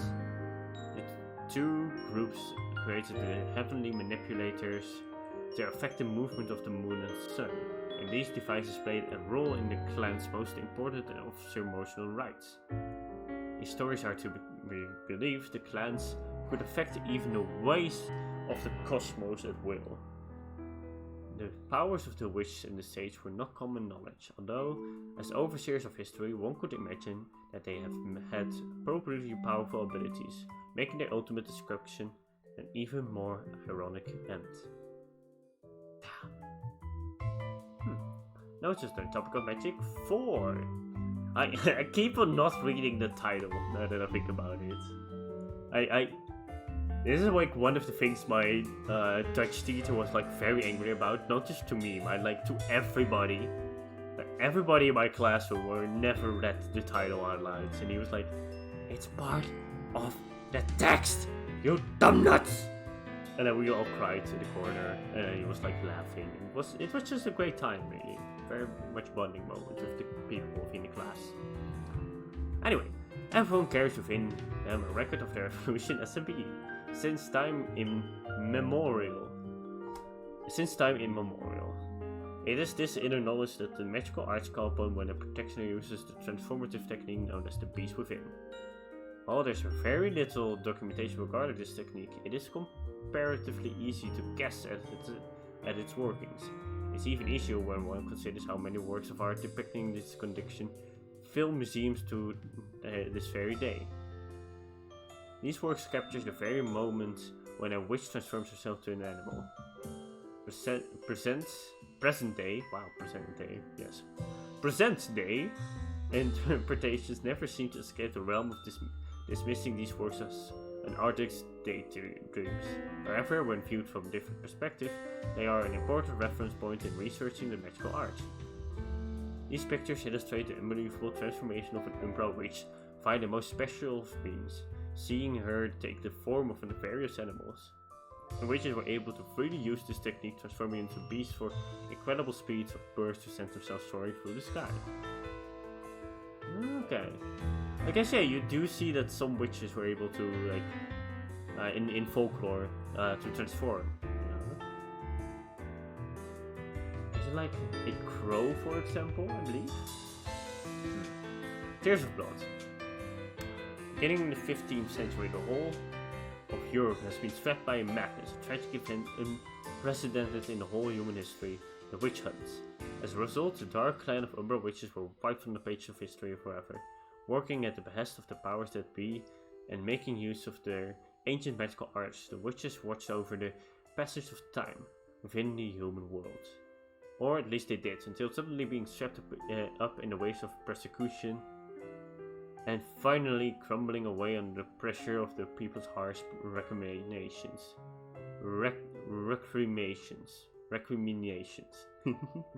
The woman's sorrowful blood-stained tears crystallized into bright red gemstones, and according to Vigridian legends, are said to be scattered everywhere. These stones, filled with their feelings of regret, are known as Umbran tears of blood. To this day, the people of Vigrid believe that should 100 of these stones be brought together, as one enormous calamity shall befall the land. Yet, no one has actually seen one of these gemstones. The ultimately witch needs souvenirs. They must be found for you by a crow, a beast whose heart lies in resonance with the departed witches. These crows act as witches' loyal servants, protecting their tears from falling into the human's hands. Aww. That's a lot more sad than I thought that would be. Especially with the music. But you can only get like 60, right? Or 50, I mean.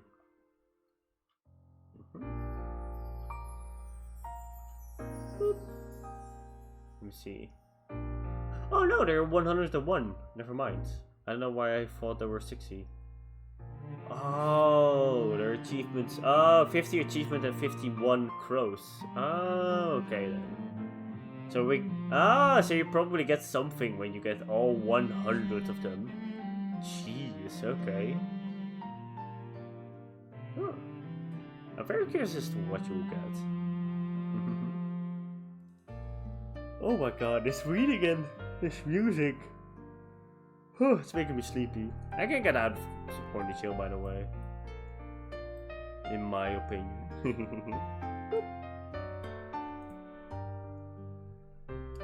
Witch graves within the city.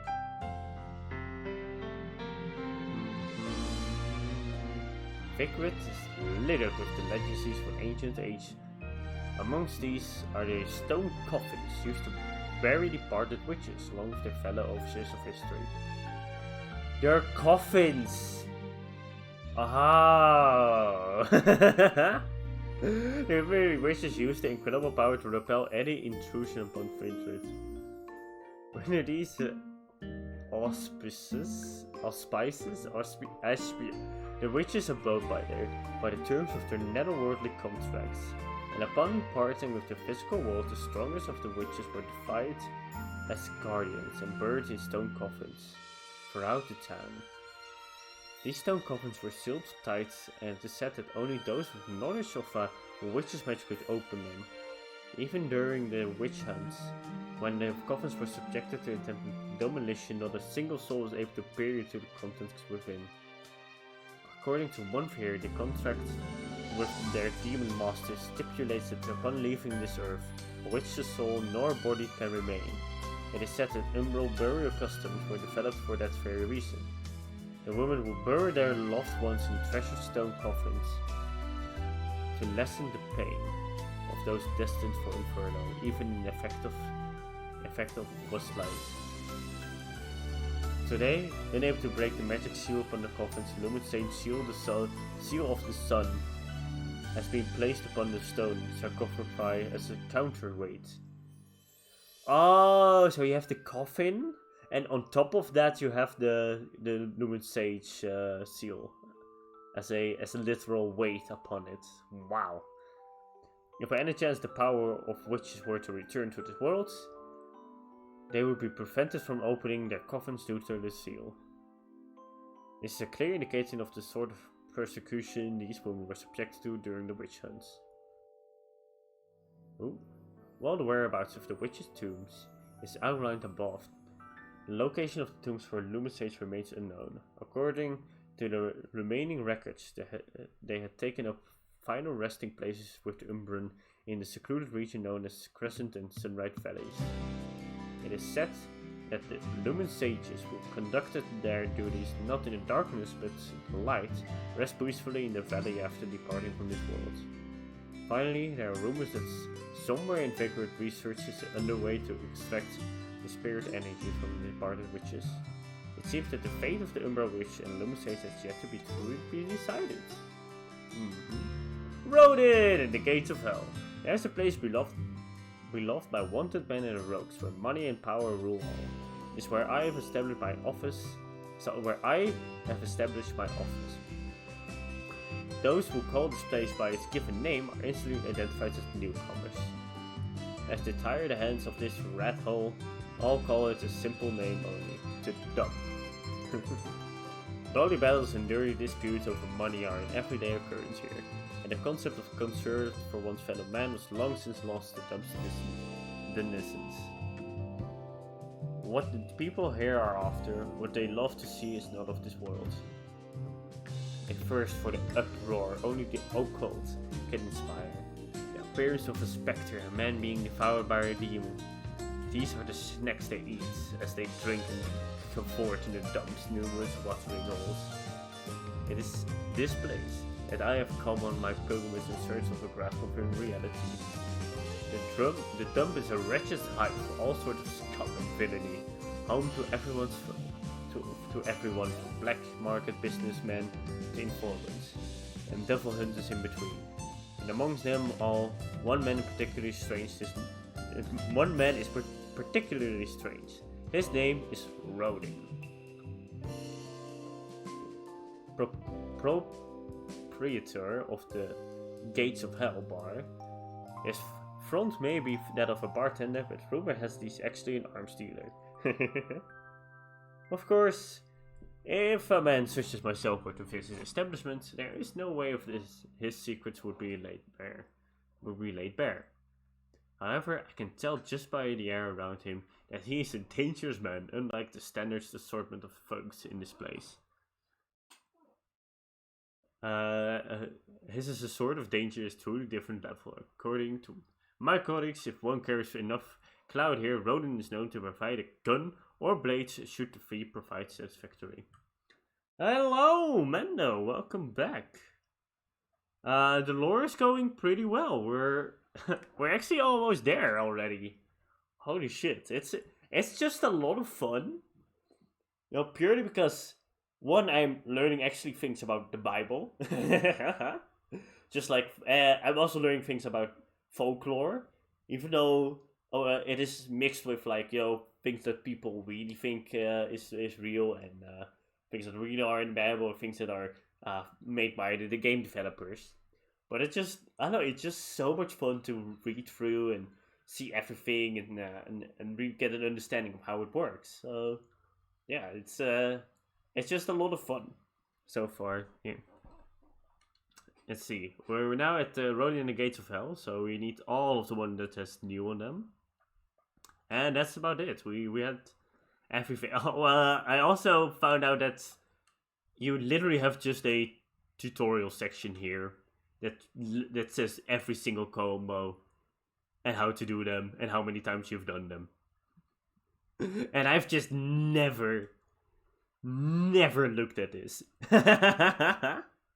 And every time I was like, there's not enough tutorial. I don't know what to do. And it's just literally all of it here. Every single combination of weapons that you can have has their own tab of like wombo combos that you can do. So I was just being fucking stupid. Let's fucking go. Oh my god, so many combos I've never just done. Oh, it's because a lot of the combos that I've not done are ones with like breaks in between. Oh my god. But yeah, that was fun to find out because now I can really say that I really like this game and just give it a 10 out of 10 because I was just being stupid, that's all. Oh my god. Yeah. Right now we're here at Rodin and the Gates of Hell, the place that we keep on showing up. Basically the shop. Here, where were we again? Yeah. That is all I've been able to wring out of people here. There are also rumors that if you enter the bar from some sort of hidden entrance, he will provide you things that money cannot buy. Or so say it, the gossip is that this occult obsessed town. They even go so far as to say that these things are not made via normal means, but are weapons made from materials available only in Inferno. In the dump, there are enough rumors to rot one's ears, and if I hadn't seen the fresco of the Trinities of Realities, a staple of the Vigridian religions on Rodin's wall. Oh, by the way, what were you doing, Mendo? How was it? just out of curiosity. And because I get distracted like 24/7 while reading. A statement of Iranian religions on Rodin's wall, I would have dismissed talk of him as nothing more than these tales. In any case, if I am able to fully investigate this man's secrets, I will surely be able to obtain the truth I so desperately seek. However, aimless sniffing around in this town is a great way to wind up dead. I have to be prudent and not leave things to chance. It's basically the notes of Luca's father before he died, I believe. Yes.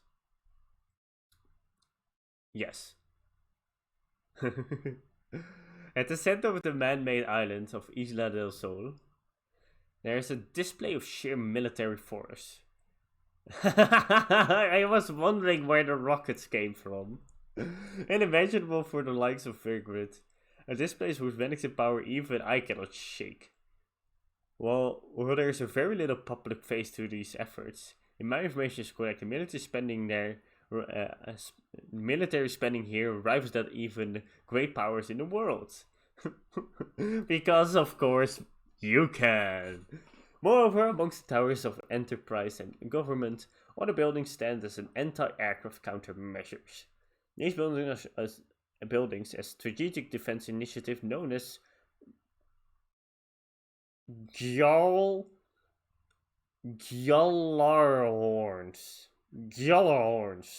What the fuck are Gjallarhorns? Okay.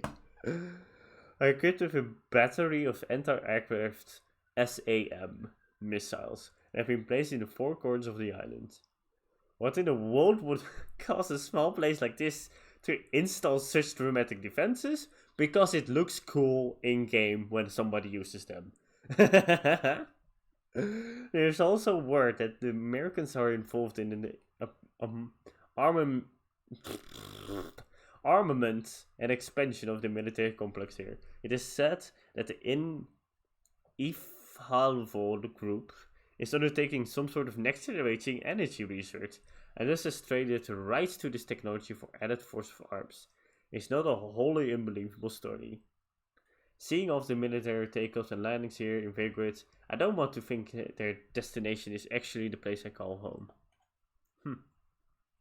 Entering Vigrid.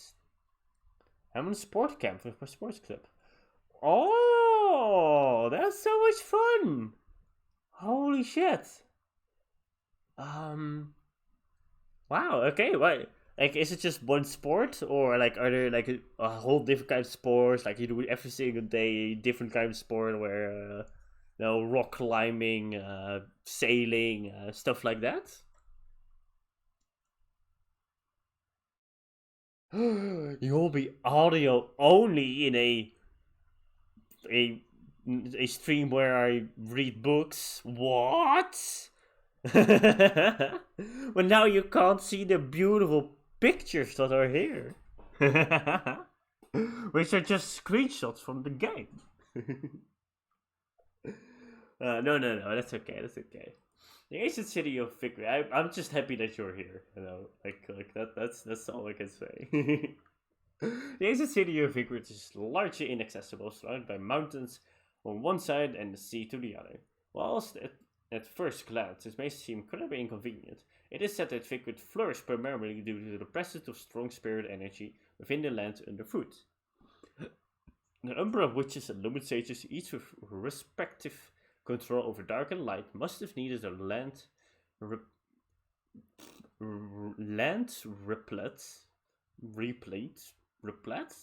with the spirit energy to enable them to oversee history. There are a lot of words I don't know, by the way. That's also something I find I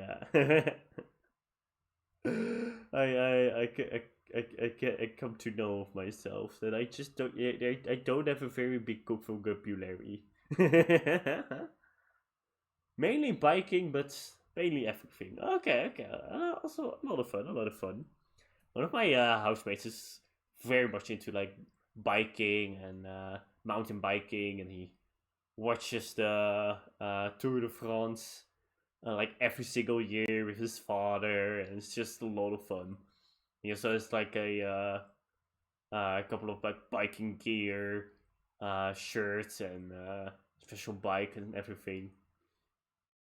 He's into biking. It's a lot of fun. Biking is just a lot of fun. Like, I don't really do it a lot, but it does it de-stresses me, and it does take a little bit of effort to actually do it. Oh my god, I've forgotten that my bike's still. Oh my god. Okay, so where I'm studying in Leiden, there's like a big hall where you can store your bicycle, but you could only store it for that long, for like 2 weeks. But those rules were diminished when COVID came around, because people couldn't pick up their bikes anymore. But my bike is still there after a long time of not being used. And I don't know if the rules are... Oh god. There's a big chance that my bike has been removed, and...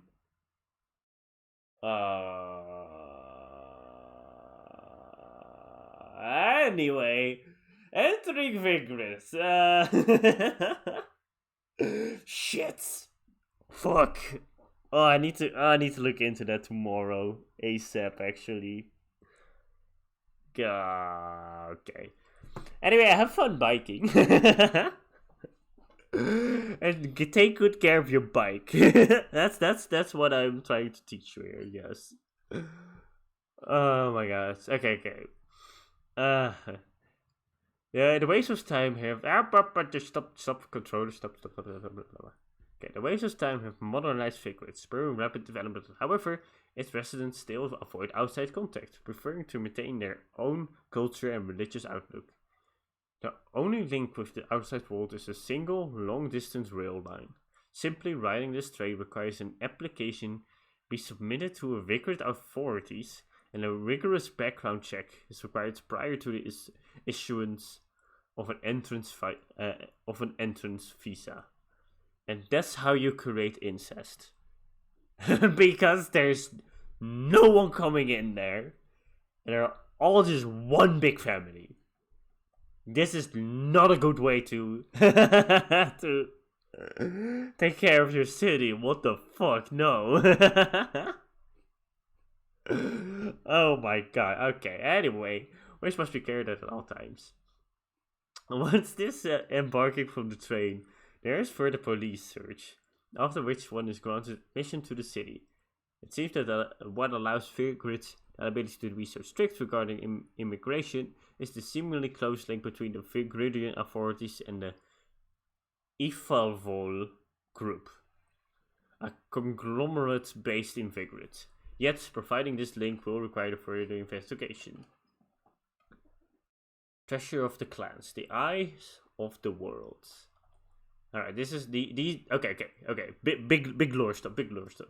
Several hundred years ago, the now vanished clans of the Umbra Witches and Lumen Sages stood as overseers of times immemorial, thriving from the remote European base known as Vigrid. However, their reign quickly came to a close via a violent war that ended in their mutual destruction. Their war, lasting for 100 years, saw the witches and their campaign for assassination push them to the brink of victory. Yet the people's fear of these powerful women spawned witch hunts, and eventually both clans vanished into the ether. Long serving the powers that be, it is said the clans did not use their power to interfere with history, but rather to protect its passage. We are told that they carried out these duties via use of the treasured Eyes of the World. Yet, what this statement means is anyone's guess. What is clear is that the clan's very existence was closely linked to the historical change, so much that even kings and emperors feared the clan's power. There were two Eyes of the World, one each controlled by the witches and the sages, which when used together were able to carry out their stated task of overseeing. To prevent the power of these eyes from being used for nefarious purposes, they were equally split, and the clans prohibited interrelations in an effort to maintain the balance of power that existed between them. So that's why it wasn't allowed to have. Okay, so that's why they had to be so distant with each other, because they didn't want to have any one of the two clans to have the big power. Okay. Whoops. Okay. Accidentally skip forward. Hydration. Oh my god, that's a good one actually. That's an actually good one. Hold up.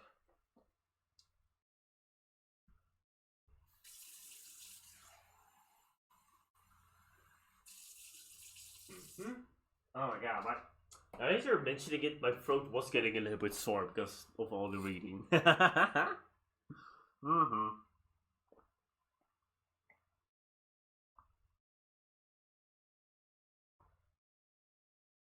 Oh, H2O is magnificent.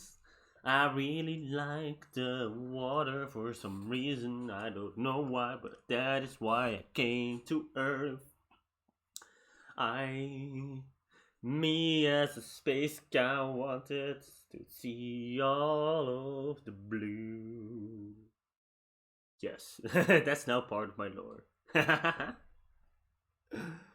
Oh my god. Okay, Eyes of the World. Yeah, what this statement means is anyone's guess. So it's clear what's Glenn's favorite acceptance was closely linked to the historical change. So we said blah blah blah blah blah blah blah blah. The irony is that the Grand War that led to the clan's destruction was sparked by these very treasures. After their downfall, the eyes of the world suddenly disappeared.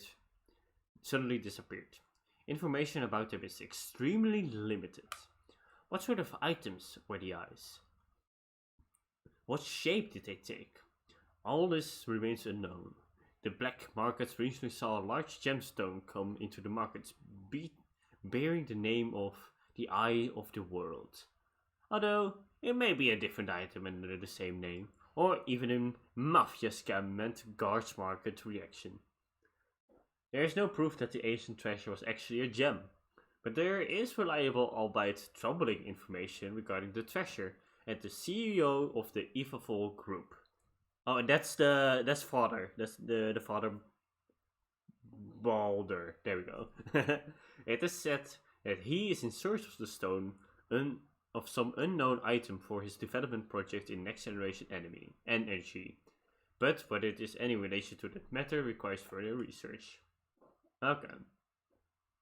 The fate of Laguna and development of Vigrid. In recent days, Vigrid has seen the rise of the Evil Group, a conglomerate whose rapid development has changed the face of the city. Their man-made island off the coast of Vigrid, Isla del Sol, is a clear example of their technological style. It's a modern metropolis, home to many residents. However, their flight from the old city has led to the onshore historical district's rapid decline. A process that will likely end in the areas becoming ruins free of inhabitants, those who live on Isla del Sol and those who have remained in the old city all worship the Laguna gods. The Laguna. They all worship the Laguna. Gods who were the heart of the faith. The Laguna and the Lagunas are gods who are the heart of their faiths. Okay. Yeah. I think okay. That's the ones who lived in the Colosseum. Yes. In many ways, like sun worship, this faith has been at the people's core since the ancient times, and forms the very heart of their cultural development. It is said that Evil Group itself was developed in conjunction with the Laguna, and its CEO is held up as a paragon of Laguna worship, the living symbol of the people's faith. I like, by the way, that this guy is not that, like, the main bad guy is the head of a CEO, and it is God. Like, can it be even more RPG, fighting big corporations and gods, you know? CEO is held up as the paragon of Laguna worship, the living symbol of the people's faith. He is purported to be descended from the said to be annihilated Lumen sages, although I cannot confirm the veracity of this claim. At any rate, the devotion which people hold towards the Evil Group is without question. Vigrid's appearance is not the only part of the city to have changed completely. The ancient faith in the Laguna is now inexorably linked to the Evil Group as it pushes forward the modernizations. Thus, the city has lost its previous visage, to be replaced at alarming speed, and all with the apparent consent of the Laguna worshipping Vigridians. So they keep on making it more modern. Okay. Islands in the Sun, Isla del Sol. The Evil Group wants a medium-sized IT company, through acquisitions, has broadened its business base and became one of the world's leading conglomerates. Their base of operations is on a man-made island off the coast of Vigrid known as Isla del Sol. Isla del Sol was initially constructed to concentrate Vigrid's urban functions in one area and facilitate expansion. However, its true function is to funnel enormous power to the ruling authorities. creating an autonomous region under Ifeful Group. Control Ifeful Group control in order to facilitate the creation of theocracy. The CEO of the Ifeful Group, claiming to be a descendant of the Lumen, has used their economic and political strength, even exploiting the faith of the people to bend Vigrid to its will. That is how he was able to influence the construction of the island, as well as the city's urban planning, to match his own religious views. Oh, okay, so that's why it looked a little bit like, that's why it had like huge statues and stuff. Okay, because of his power.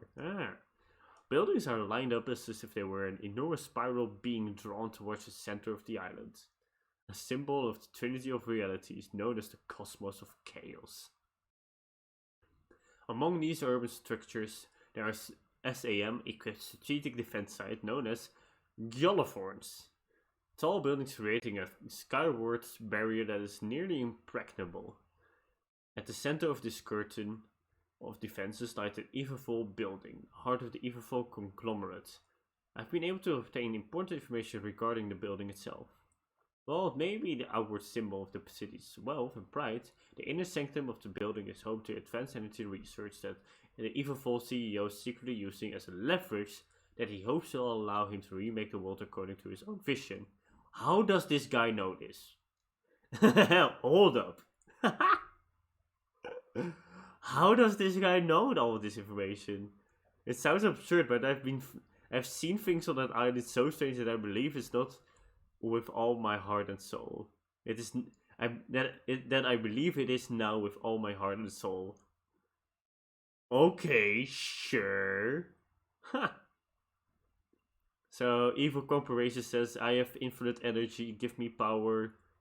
People give him power. Evil Company be like, haha, I'm gonna remake the world now. Get trolled.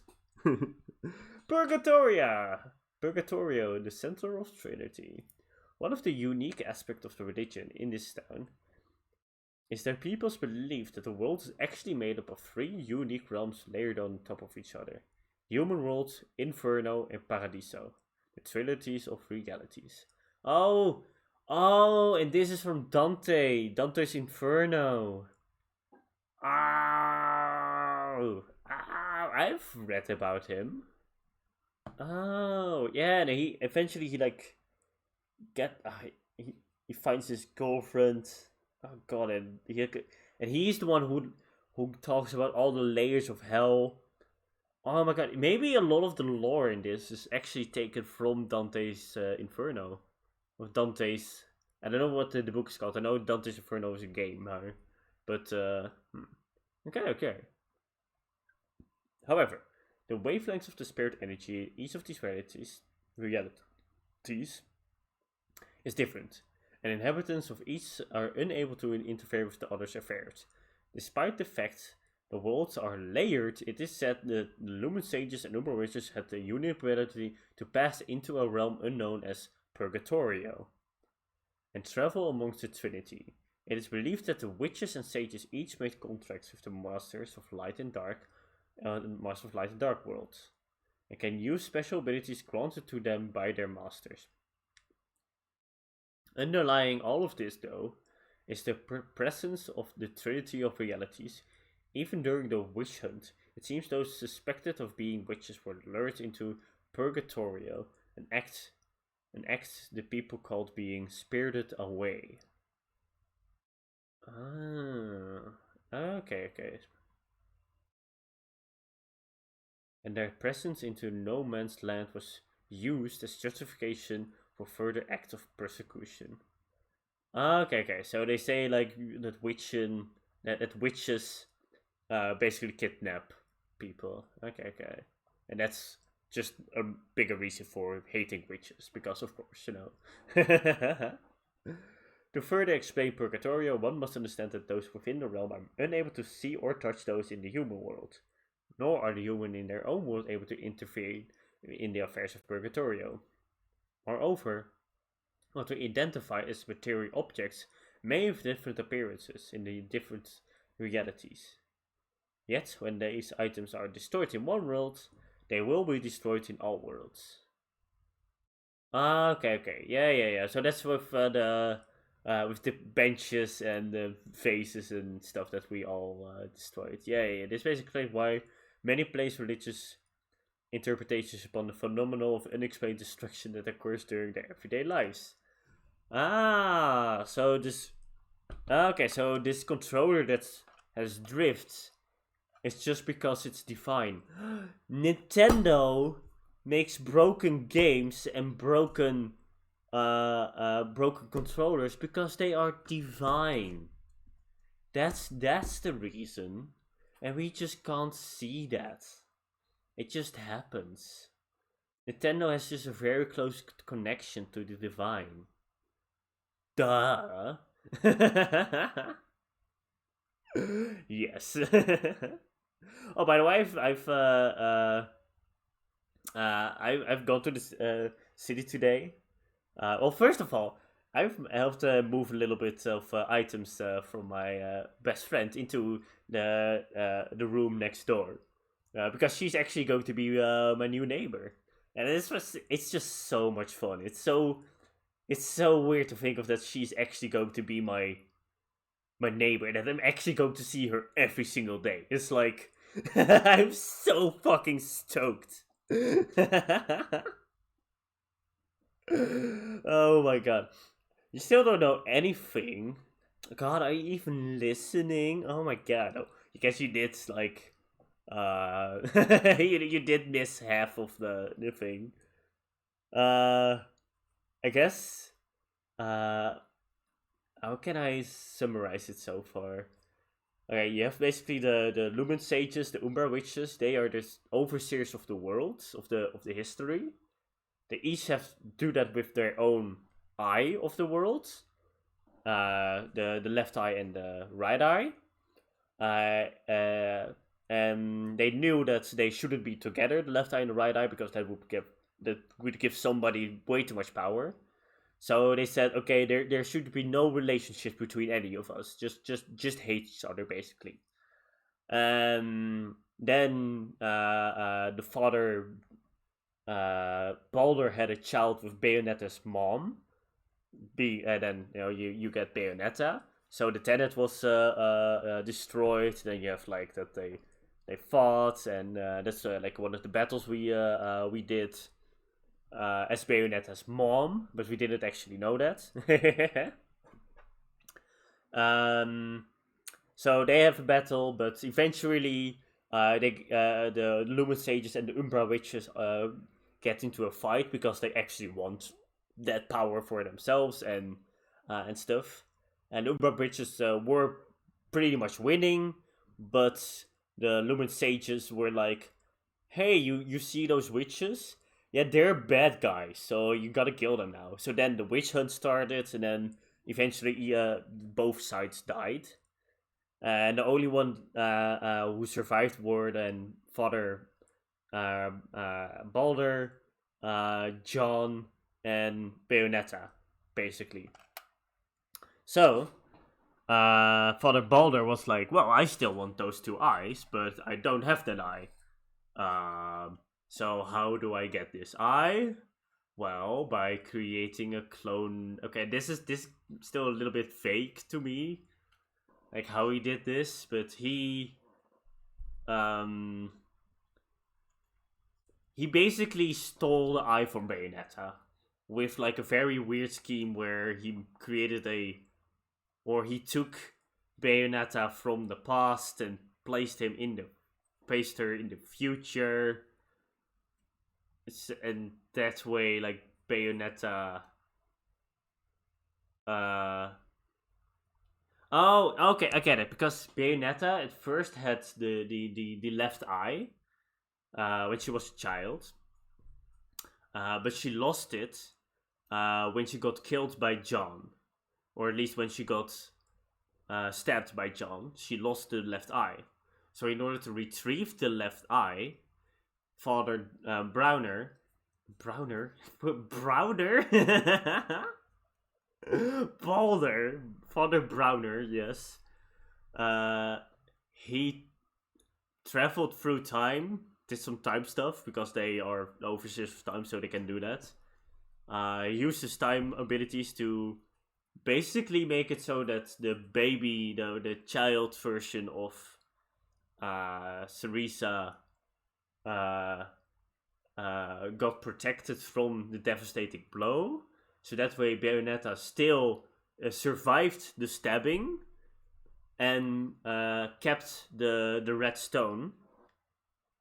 And this is also, oh my god, I think this is also how John eventually survives, because at first John is like a bad guy, and then because you're not stabbed, they become friends, and then John actually helps you.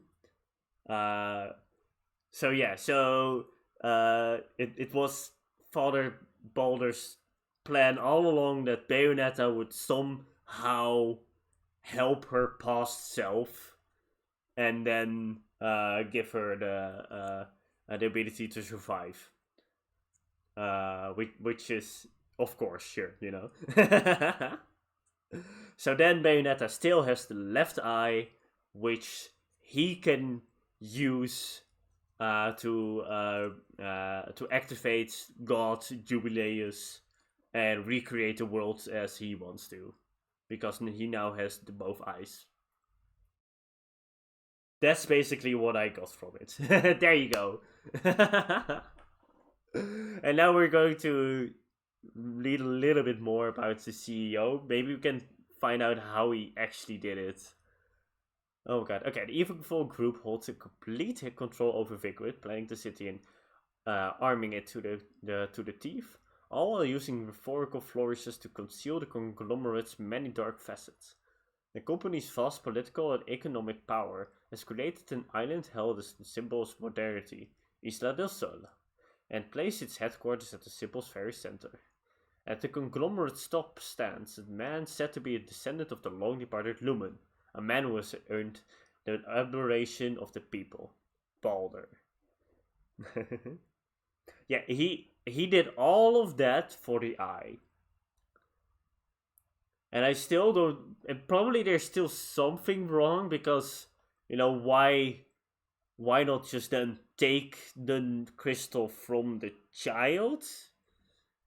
You know, and not just why go through the this all the from why take the risk of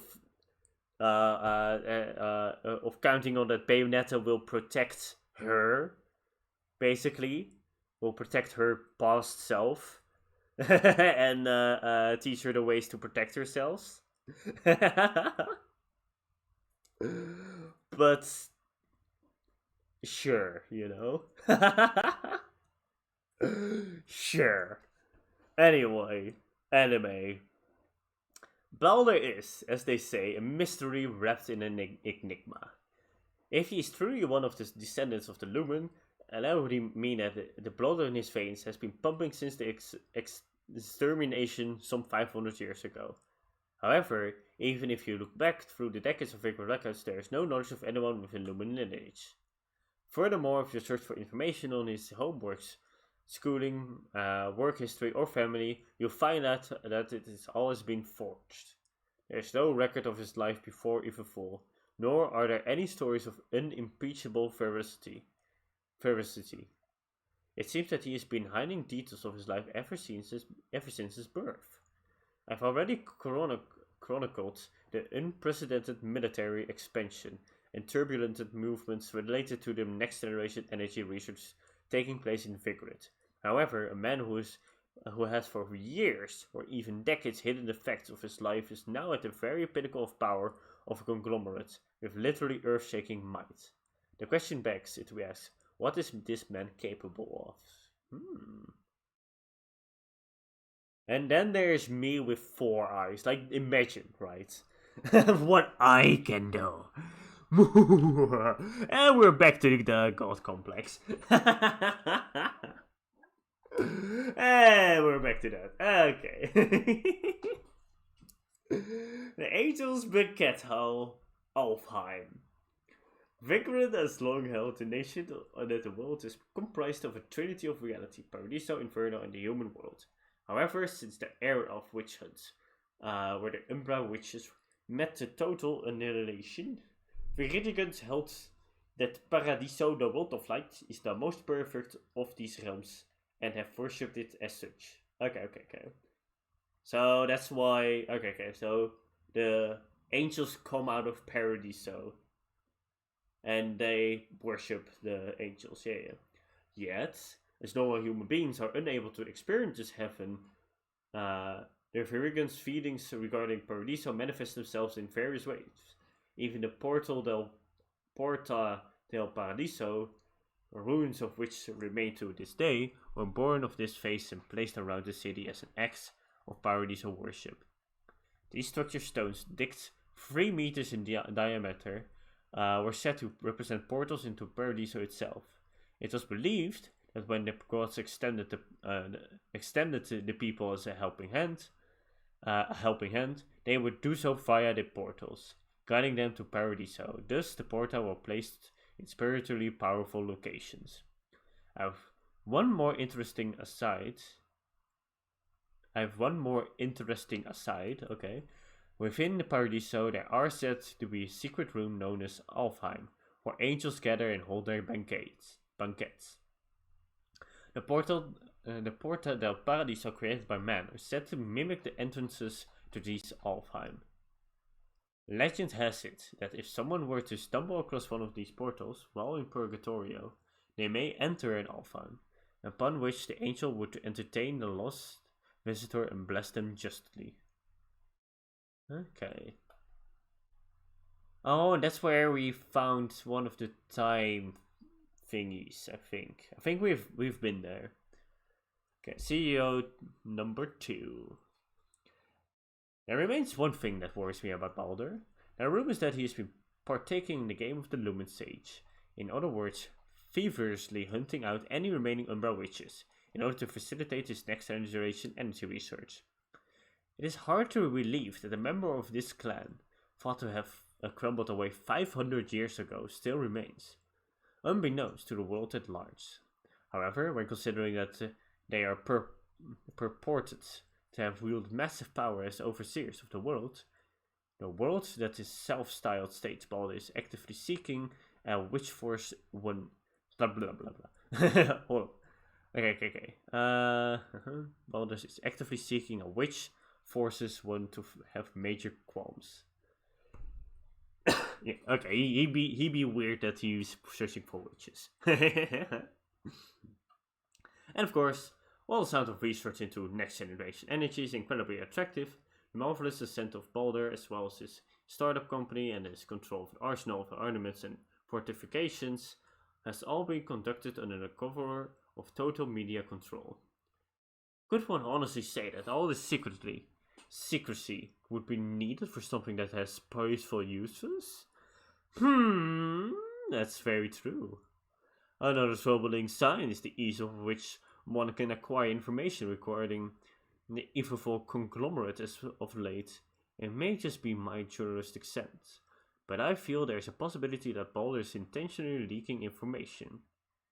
If we were make that assumption, then at least with no way out. Ever since I began covering Vigorant's informations and the dark shadow behind the evil group, I've been on an inescapable crash course with the truth. Even if it is a trap, and I must overcome it. Even if it was a trap, and I must overcome that trap to get to the truth, I'm hellbent on doing so. Prominence Bridge. As a part of the Evil Soul Group's plans for the further development of the Vigorant, the man-made island of Isla del Sol, a new urban center was constructed and outfitted with a new highway, stretching a total of 41.295 kilometers. That's like a marathon, right? 26.218 miles. As expected, traveling this highway, which links the major areas of Vigorant to the island, requires vigorous checks, and its usefulness is limited to Vigorant authorities. Evil Group materials, transports, and select group of authoritative personnel. The bridge connecting the island to the mainland is an enormous overseas suspension bridge. The structures supporting the bridge wires are shaped like the bright solar flares that shoot out from the sun's surface. Oh, yeah, I can see it. Giving the crossing its name. Prominence Bridge. It is truly a symbol of the modernity that has come to figure it. Ah. Oh shit, that was it? Yeah, shit, we did it. I guess we were missing 2 of them, but that's okay.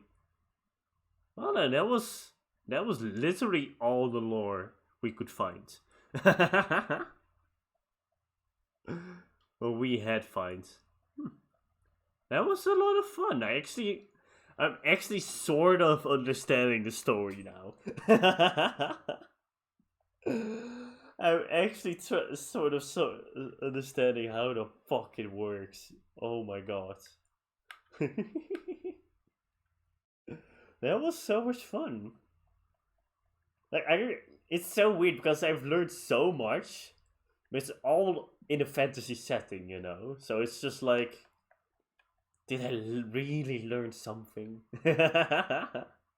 Did we really learn something? I say yes. Okay, wow, that was fun. Holy shit, I'm tired. I'm actually tired of like reading, and I actually somehow managed to find my concentration and find out what the new find out what was happening instead of being distracted 24/7. Huh. Maybe I can actually hold up. Why? Huh? Why do I have handguns suddenly?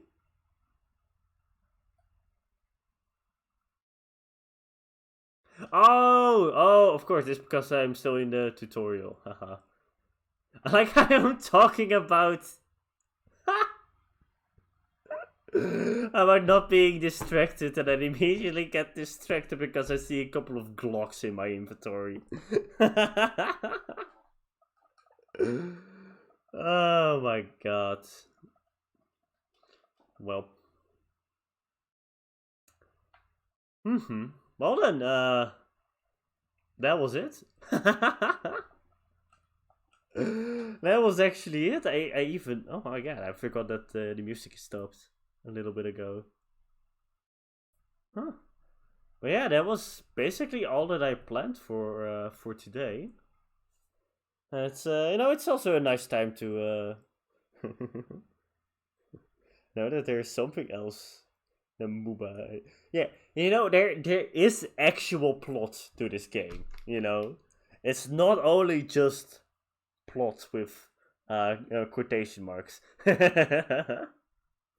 There's actually something going on, which is fun because now I'm really, really interested in playing Bayonetta 2 for the Switch.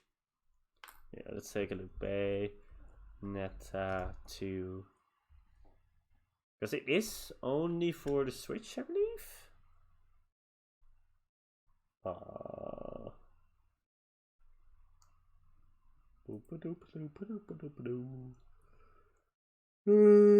For the Wii U and Nintendo Switch. There we go.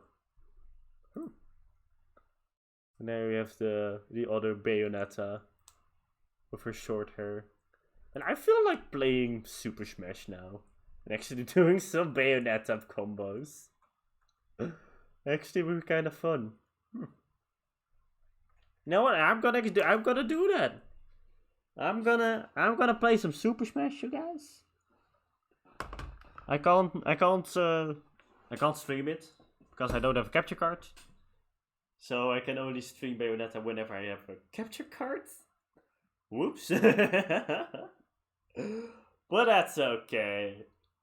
Anyway, thank you so much for listening. It was a very weird stream. Like I'm very curious as to how many clicks and views this one gets.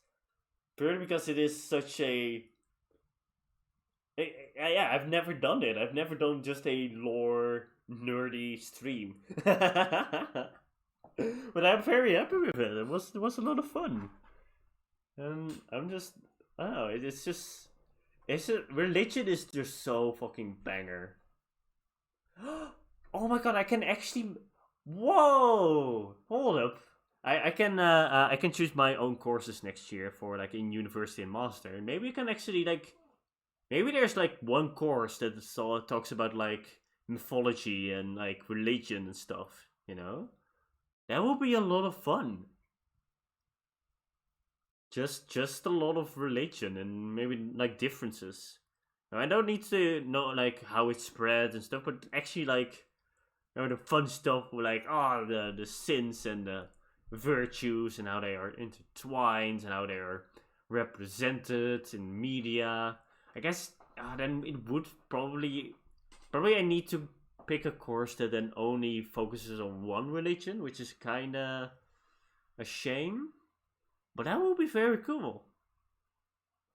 And it could actually help me get a job in gaming community because knowing a lot about religion also helps a lot with like for example world building and how you portray religion is also very important in gaming because oftentimes it is portrayed as something very very bad and you need to kill gods.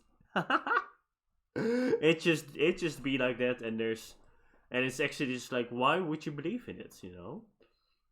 And even though I'm not religious myself, I you do need to be able to believe in whatever you want.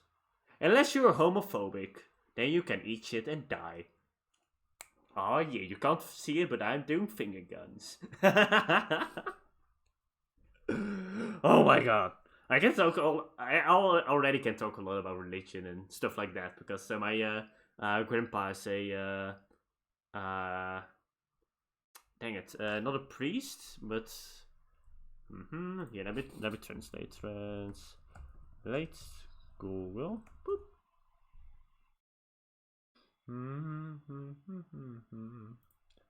Babadoo, babadoo, badoo, Dutch. Pastor. There we go. My grandpa is a pastor. And he's just I just love him so much. He's a very big advocate for example like gay rights and just basically love in general, you know. He's just like yeah, why would like if you read the Bible, you know, he's literally he just studied the Bible and he's literally like yeah, people are just stupid sometimes and then they read, of course that's very subjective what I'm now saying, but and they read the Bible wrong because they're not placing it within like the time it was written. They should take more of like the moral stories out of it and not like literally the stories, you know. So stuff like that. He's really like, and he's also like, yeah, there is no real reason in the Bible that says, oh, you shouldn't have any, you shouldn't have um, a relationship between two men, for example, or two women.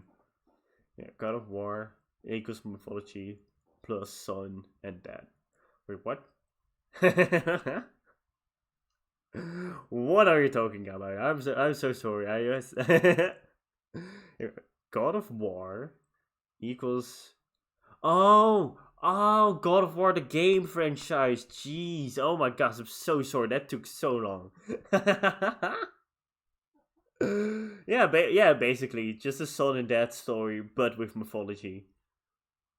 God of War is a very good game. Like the one with the bear, the bear. Yes, the beard. I mean, and where they try to make it like very movie like, so there's no cuts in between, and I don't know, and the story is just very nice. I like the game a lot. I haven't played it myself, but I've seen a lot of it. And of course, a lot of Norse mythology, which is also very cool. I mean, the way they introduced the first bad guy, you know, where where he gets hit in the face, then he hits you like back 10 times more powerful, and then you're just like, whoa, fuck. Oh my god. But oh well. What was I saying? Oh yeah, gay rights. Am I right? Trans rights also. Trans rights.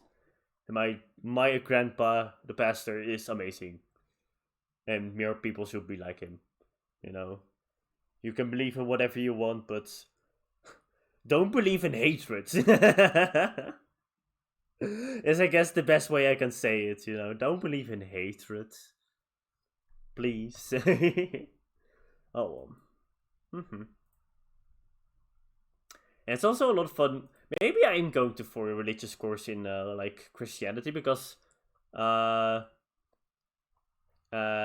Chronicles 2, my favorite game of all time, also has a lot with Christianity in it.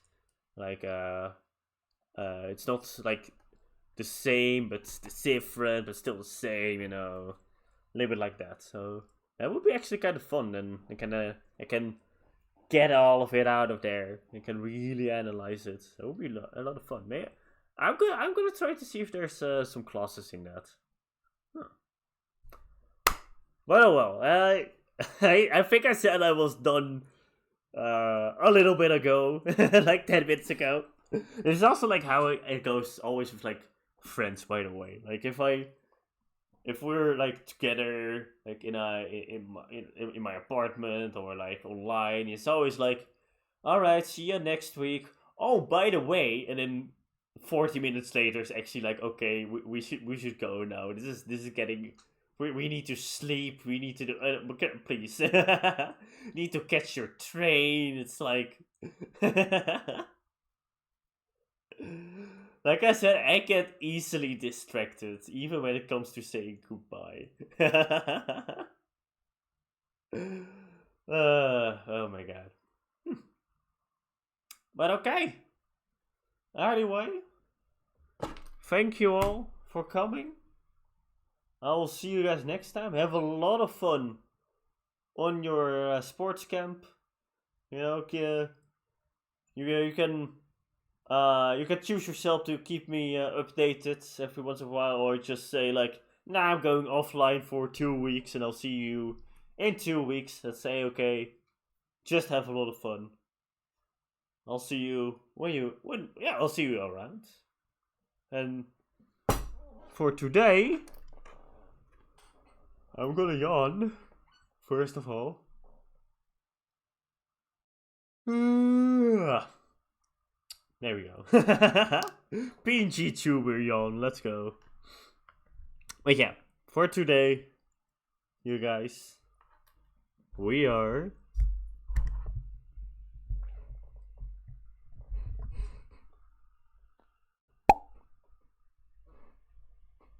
done. Bye. Bye bye. Bye bye.